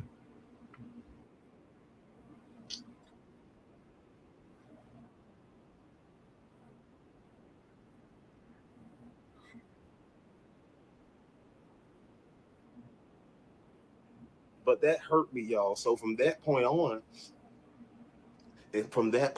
it's like, yo, what do you do? You've been propositioned. What do you do? Let me here to tell you, I'm a survivor. I'm a survivor. What does that mean? Now, some people are surviving a little different. My survival with that preacher, ain't nothing happened. Ain't nothing ever happened. Never in life. Are you sure? That's my question. Are you sure? Never. That's not on my agenda. That's not on my agenda. And I thank God it ain't right. And I understand not wanting to admit it, but I think that something did happen because the emotion that you do have during this live, it doesn't say that. And I thank God for having a thought process, because I could have failed subject to the proposition or the deal or whatever you want to call it. I could have failed privy to that, but I did not, and I thank God for that. I thank God that that's really why I'm here. But my story is simply, if you're in a situation where you don't feel like you can speak up, I don't know what's going on in this world where people allowing humans or friends, we say, to trump our standards or our beliefs, not even just a spiritual walk, even just being a person, you know what I'm saying? Just being a person of morals and stuff like that, you know what I'm saying? But even with God, like, people are really playing with God and playing with Christ. And this is not a judgment. Just like I said, I couldn't believe that I was being propositioned by this person. I could not believe it. I didn't understand it. I didn't speak up for years because I did not understand what happened to me. I was shocked beyond compare. Of course, anybody, well, why you ain't beat him up? Why you ain't whoop his A and all that? Man, listen, I was totally shocked to the simple situation. I was totally shocked to what was happening to me, understanding the process of what this person just asked me, what this person just thought was okay to ask me. I'm thinking like, nigga, no, you this, you that, you this, you that. No. When I wrote on this paper, don't mention names. I can't mention names, y'all. I can't mention names. I definitely made it through, y'all. I definitely made it through. But I can't mention names, and I'm not going to do that. I'm not going to do that, okay? God will always do what he's supposed to do. So I wrote that. That was the first thing I wrote on the paper, all right? It says, do not mention names. So, yeah. So it's sad that I'm trying to see what else, because I can say definitely more. I can say more. Oh, this is what I'm going to say. Thank you. It's coming back now. It's working. All right. So I end up having a conversation with the preacher's wife, and I asked her, why did your husband proposition me? Because I did not understand it. And the response from the wife was simply this: TD McNutt told the preacher if he wanted to see what I pretty much my lifestyle was, if he wanted to see if I was what you call gay or I guess whatnot, to try me. That's exactly how we got to where we are as far as being a victim of TD McNutt. So I guess TD McNutt, not saying TD McNutt was trying to get me to lure to TD McNutt. TD McNutt was trying to get me to lure to the preacher for him to do whatever he does. That's what I'm getting out of the whole situation. That's all I can get out of it. When you've been good to people, when you haven't done nothing to this preacher, when you listen to this video, because I'm not going to edit this video, I'm not going to change it. When y'all listen to this video later, I'm telling you, I've never done nothing to the preacher to be putting myself into a position to be propositioned. I don't know why it happened. I still to this day struggle with just a conversation from the preacher. Just a conversation. Just a conversation. When you've been connected to somebody for over 10 years and you carry this weight over into Atlanta, the reason I moved to Atlanta was because of the preacher. The reason my family got up and ran was because of the preacher. I tried to leave it alone. I was like, God, go deal with it. And the funny thing about it, I'm not even hating on the preacher. I'm not hating on the individual. I promise you I'm not. I love the individual. I really do. I love that brother. But I just couldn't see myself sleeping with the brother.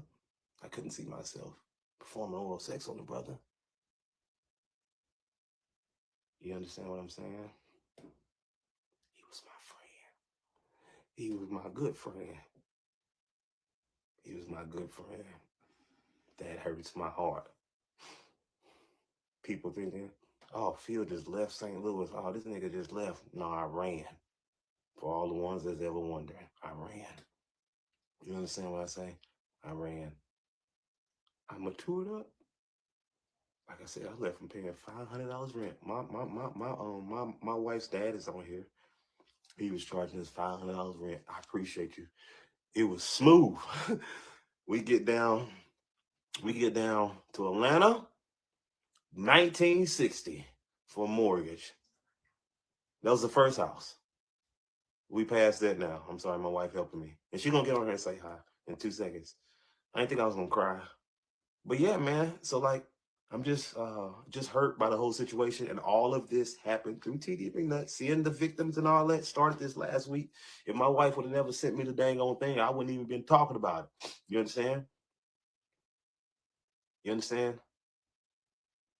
So that's where we at.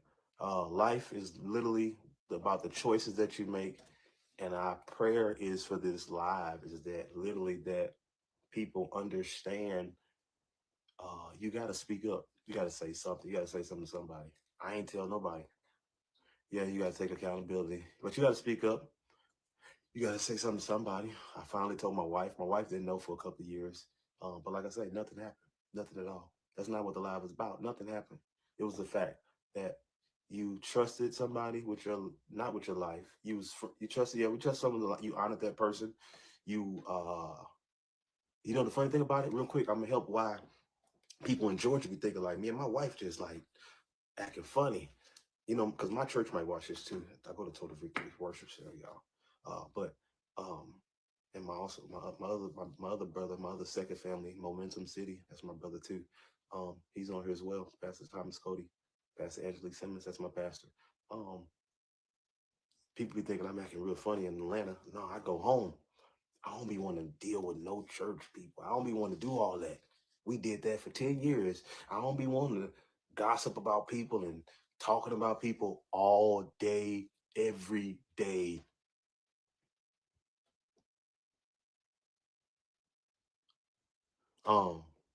But I'm sorry, I'm reading something. Everybody make sure y'all say the right stuff. Okay. Nobody's saying nothing bad. I don't know. Just okay. Okay. But as long as everybody say respectful stuff on this live, only because this is my live, and I don't want nobody. This is not for that. This is not to bash nobody. It's not. I promise you. It's about being better and helping a brother, and also people being honest and taking accountability about your lifestyle. If you can't handle the calling of where you at, you need to come down. Come down. Come down for yourself because you're messing up other people's lives. You hurting other people's lives. I'm serious. You hurting other people's lives. You hurting other people's lives. And I never understood for the last 8 years. Like I said, my family is doing wonderful. I thank God of where we at. I never thought of living in Atlanta, Georgia, none of that. But when I think about it, like, I'm like, no, you got to soften up and talk to your kids. But it's hard because you suffer from rejection, and also you suffer from what's the word? Being disrespected. You know what I'm saying? All that stuff hurts, and you just don't understand it. You just don't understand it. So that's where we at, y'all. That's literally where I wanted to come from today. All the people that's at me and follow me, I promise y'all, I'm not following y'all back, and I'm not even being funny. I don't follow people on Facebook anymore. I don't follow people on no social media. I don't do that stuff. I need my wife to come over here because she's going to speak, or she's going to at least say hi to the camera. It was always prophesied that me and my wife would like save like a lot of couples and things like that. And I'm not saying that we're there yet, but I do believe in the power of love. And this is my wife here who has literally stuck with me. Jasmine, can you please say something? How do you feel? We were talking earlier, but how do you feel about the situation of what's going on with me, and how does it affect you? I don't want to be in the camera, but they can hear me. I said I don't want to be in the camera. She don't want to be in the camera. Okay. Hey y'all, give me some hearts. Woo, woo, woo. Cause he coming over here trying to get serious and all that. This is not about them folks. Please believe this is not about them. Okay, there's a bigger picture to all of this. May not have come off right now, right? Because we let this die a long time ago, but my husband was triggered, and what a better time to totally be free. You know, I'm a praying wife, and I've been praying for a long time. Long time. Long time. So I've been in the game a long time. Hey, everybody. Hey. But no, this is definitely not about people in particular, names or anything. This has nothing to do with anything. There's a bigger picture. We're still I think that they're both in denial. And I hope that whatever they got going on, I hope that it changes.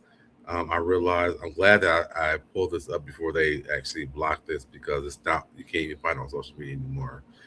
But it's crazy that they blocked this. He kept saying like people want to pull it up. But yeah, we pulled it up. I think that he's struggling, and maybe she knows this, and she's in denial with him as well. I don't think that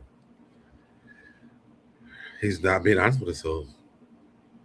Trying to figure out God and all of this. Not saying we don't know him. We know him. But just really understanding. We grew up together as children. In the church.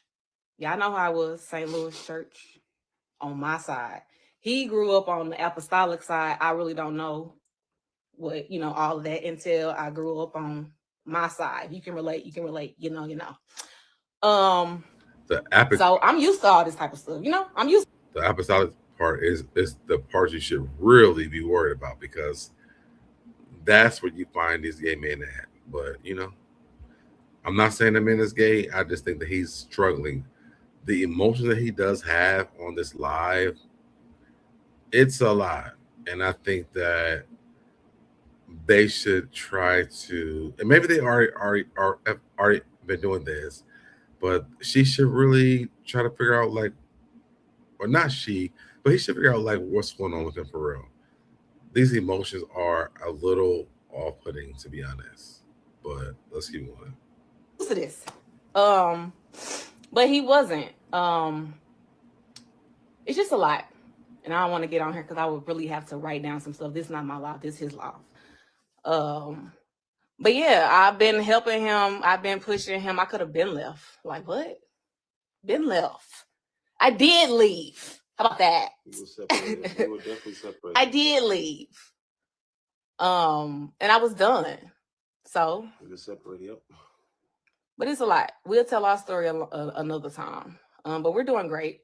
I just wanted to clear up. It's not about those people, but those people just happen to be in our story. They just happen to be in our story. I mean, you just happen to be a character in the book. And I still want a conversation. I don't. Jasmine doesn't, but I do. I'm a victim of manipulation, control. He definitely was. Looking back and just all the stuff, and this is not to bash anybody, it's just to point out actual facts. The truth. It's the truth of everything that you're hearing on this live is the truth. What I'm finna lie for? 100% truth. Like no lies, not no fact, nothing. It's the truth, straight head on. I'm telling y'all. You don't have to question nothing on this live. I'm telling you that. What am I going to go live for? When have I done this? What am I coming to talk for? But go ahead, babe. I'm sorry. Yeah, this I just want people. This is their time to shine. Maybe I've been here almost 6 years in Atlanta. When people decided to go ghost and stop talking to me and my family, and after the service they threw us, that was the end. No, I had to heal on my own.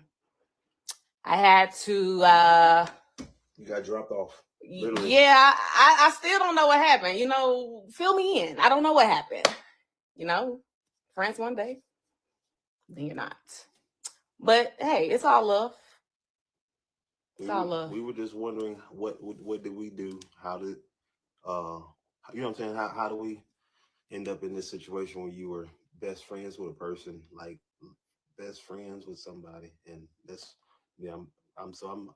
I'm not hurt about it.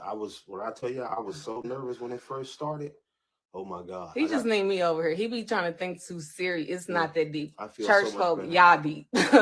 I've learned y'all deep. It ain't that deep. It's not that deep. It's real simple. And we make it hard. Yeah. It's not. Yep.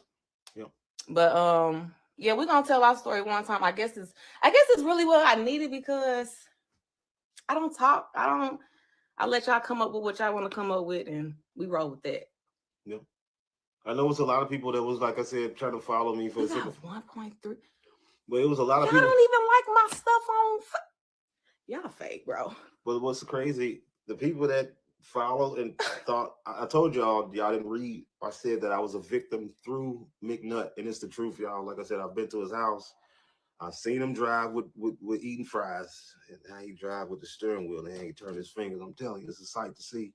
He's very controlling.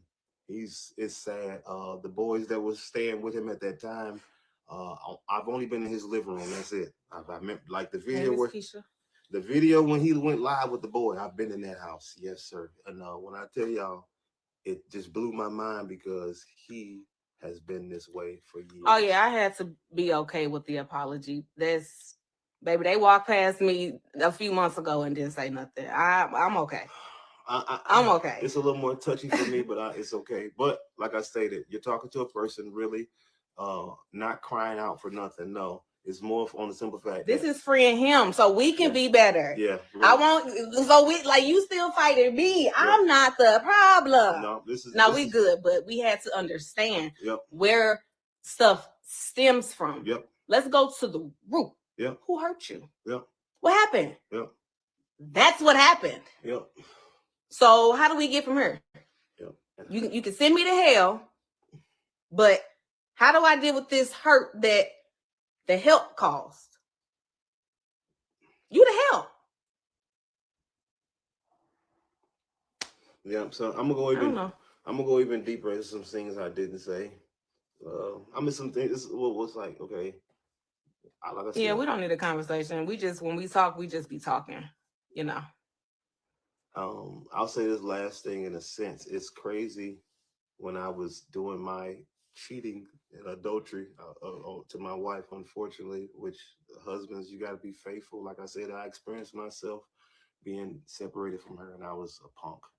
I was a punk when we were separated. But going back to when me and Jazz went together and I was committing adultery, the same preacher that was telling me I gotta live by the book and don't do this and you ain't gonna keep on screwing and doing all this stuff, but he secretly want him to fail. He wanted him to fail. He secretly wanted them to sleep. You don't do that. You see my face. If you see my face, I don't even like saying it because it gives me a headache. It gives me a headache, y'all. Y'all have to give grace to people that go through stuff, especially now. People, it's crazy. People. When I talked about this, well, why you didn't say nothing? I didn't know how. I really didn't. I was confused. I didn't know how to say anything. I didn't know how to say anything. But it's like now, okay, you. It's like I was silenced at the ministry. I was silenced. I had to sit in front of. I'm not calling names. I had to sit in front of the church, not get paid. Well, no, I think they gave me like a couple dollars, but not get paid in the sense I was silenced in front of the church because I was committing adultery on my wife. Right. Same thing. Like McNutt stood up the boys and told them to say this and that. And I'm getting silenced, but when I'm getting silenced, the person that silenced me, the preacher, is inboxing me and inboxing me and inboxing me and inboxing me and inboxing me and texting me and texting me and texting me and texting me and texting me and texting me and texting me. I'm not telling y'all no lie. That's it. So I battle with a lot of things. And yes, I do know that this stuff has been going on with the church. But that's pretty much it. Other than that, that's it, guys. I'm digressing. This is not a bashing season. I'm going to do counseling regarding getting over a preacher. Being a musician is hard. Musicians, I want y'all to know, it's hard playing behind preachers. It is. And I'm not coming for the preachers. My post was literally, if you're a preacher and anybody, you got to try to live as best as intentional for God and be intentional about your lifestyle as possible as you can, especially if you're going to lead other people. I'm tired of going to these churches where, people are, I get, you got to preach holiness, but you got to help the people get to holiness. Bashing them is not going to get them to holiness. It's not going to do that. And it's hard to do that when you bashing them, when you're doing the same behavior. And I don't like to get into judging, but like, of course, the Bible says when you have something in your eye, you have a stick in your eye or whatever, and then another person has a needle in their eye. We both got something in our eye. We need help. We both need to work on. Everybody got something to work on. So that's where we at, y'all. But that's why I went live. Like I said, the next phase of this is counseling because, like some people said, I'd never get that conversation when you were, and I literally will leave with this because this is the only thing that's in my head. When you were best friends with someone and it just cuts off.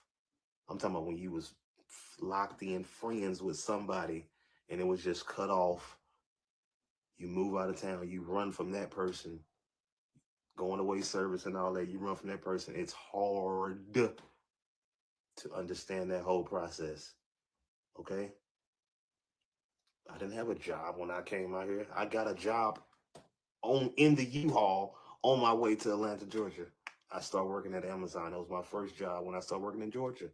This is my story, y'all. This is exactly what happened and how me and my family ended up in Atlanta. So everybody was, congratulations on the house. Congratulations on the house. Y'all remember that? No, I'm being serious. Congratulations on the house. Not knowing that I was running for my life. Jasmine, am I telling a lie? Packed up, truck. Had homies helping me, packed up the truck, running for my life. And people don't even know that they affected my life to the point where I left St. Louis. I have on a St. Louis hat. That's my city. When I started the video, I told you guys where I'm from. I'm from St. Louis, Missouri. I love my city. I'm a people's person. I love the people in the city. There's a lot of people commenting on here that I love. I just can't respond to the comments. As I'm getting off, that's it. I love y'all. But that's my story, y'all. There's a lot of details in the story, but the gist of the story has been told. While y'all was commenting, congratulations. Like I had a job offer down here or something. I was running for my life. That's my story. That's how I ended up here for the past 6 years. And I don't miss St. Louis whatsoever. I miss the Chinese food. I miss my family. I miss my friends, all of that great stuff. But God put me in a situation to make me a survivor out of being a victim through TD McNutt and a preacher and the preacher's wife. Because I have to add the preacher's wife because the preacher's wife is the one that told me that TD McNutt is the one that told them to try me. That's why I'm going live today. All right? I love everybody. I love all y'all. I am trying my best to get over this situation as best as I possibly can. It's going to happen for sure because I did this. This is just it. I'm writing a book as well of the details of the story. The details of the story. And it has to just be told. You can't be mad at somebody for telling their story. I told my wife the other day, I would never question nobody. If you've been through something and you've been traumatized through that situation, especially in the church, you have a right to tell your story. And people, y'all wrong if y'all don't let nobody tell their story. Y'all wrong. I don't care what y'all say, y'all wrong. But definitely, Atlanta's my home. People stop asking me that. Stop asking me that I move back to St. Louis. I'm not moving back to St. Louis. Atlanta's my home. I'm doing well here. I love it. God is doing great things down here for me. Okay. St. Louis is my home city, and I'm not afraid to go back. I'm not afraid to see people.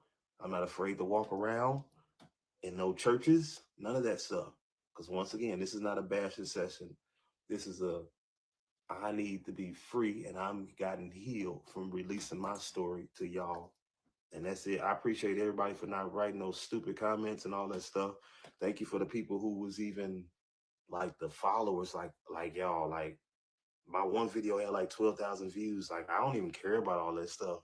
Like, I really don't care about that. I'm told my mama before I got on this live, that's why I was late. I told my mama, she's like, should you know, I'm like, yes, that's what I got to do. Because I'm tired of dealing and having anger drift in my house. And it stemmed from something. The root of the thing stemmed through where I was experiencing it from. No lie.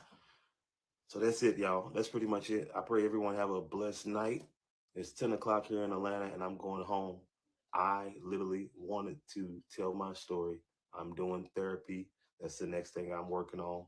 Raymond Hannah, I will be hitting you up because the funny thing about it, I had a blank moment and I couldn't think of your name. I kept telling my wife, I'm like, it's somebody in Florida that I can't think of their name. Raymond Hannah, that's my guy. And he knows that Raymond Hannah knows that everything that I'm saying is the 100% truth. Hey, Ma, but that's it. Like I said, real quick, my mom, she was really nervous of me going live. And like I told her, she asked me how old I'm going to be 37 in May. And I'm tired of dealing with this stuff. I'm tired of dealing with the restraints of being traumatized through what you've went through somebody that you was this with, like dynamic duo with, like for real. So that's it. I love y'all. So God, I ask that no backlash come to this, no backlash come to my family, no scrutiny come to my family, no anything come to my family. I have told my story, and I thank you, God, for life, health, and strength. I thank you for allowing us to have access to today. Bless someone that might listen to this live at a later date, because I know somebody gonna share it. Allow them to speak up and not take their time to speak up. Let them know that someone needs you to speak up, because it's gonna help you help somebody else. And that's all I pray. In Jesus' name, amen. And last thing I'll say, love everybody. Last thing I'll say, yo, live for God. Like, So y'all, that's everything that I have for today. I hope you guys can watch it again. Go to Jedediah Brown's channel. It's in the description of this live, and check out the full videos of everything I have posted. There's a lot more that you guys had not saw, but go and make sure you guys check out his lives, and I will catch you guys. Wait, how to get out of here? I will catch you guys in the next video. Bye, y'all. Did it, I did it, I did it, I did it, I did it, I did it, I did it, I did it, I did it, I did it, I did it, I did it, did it, you did it, I did it, you did it, did it, I did it, I did it, I did it, did it, I did it, I did it, I did it.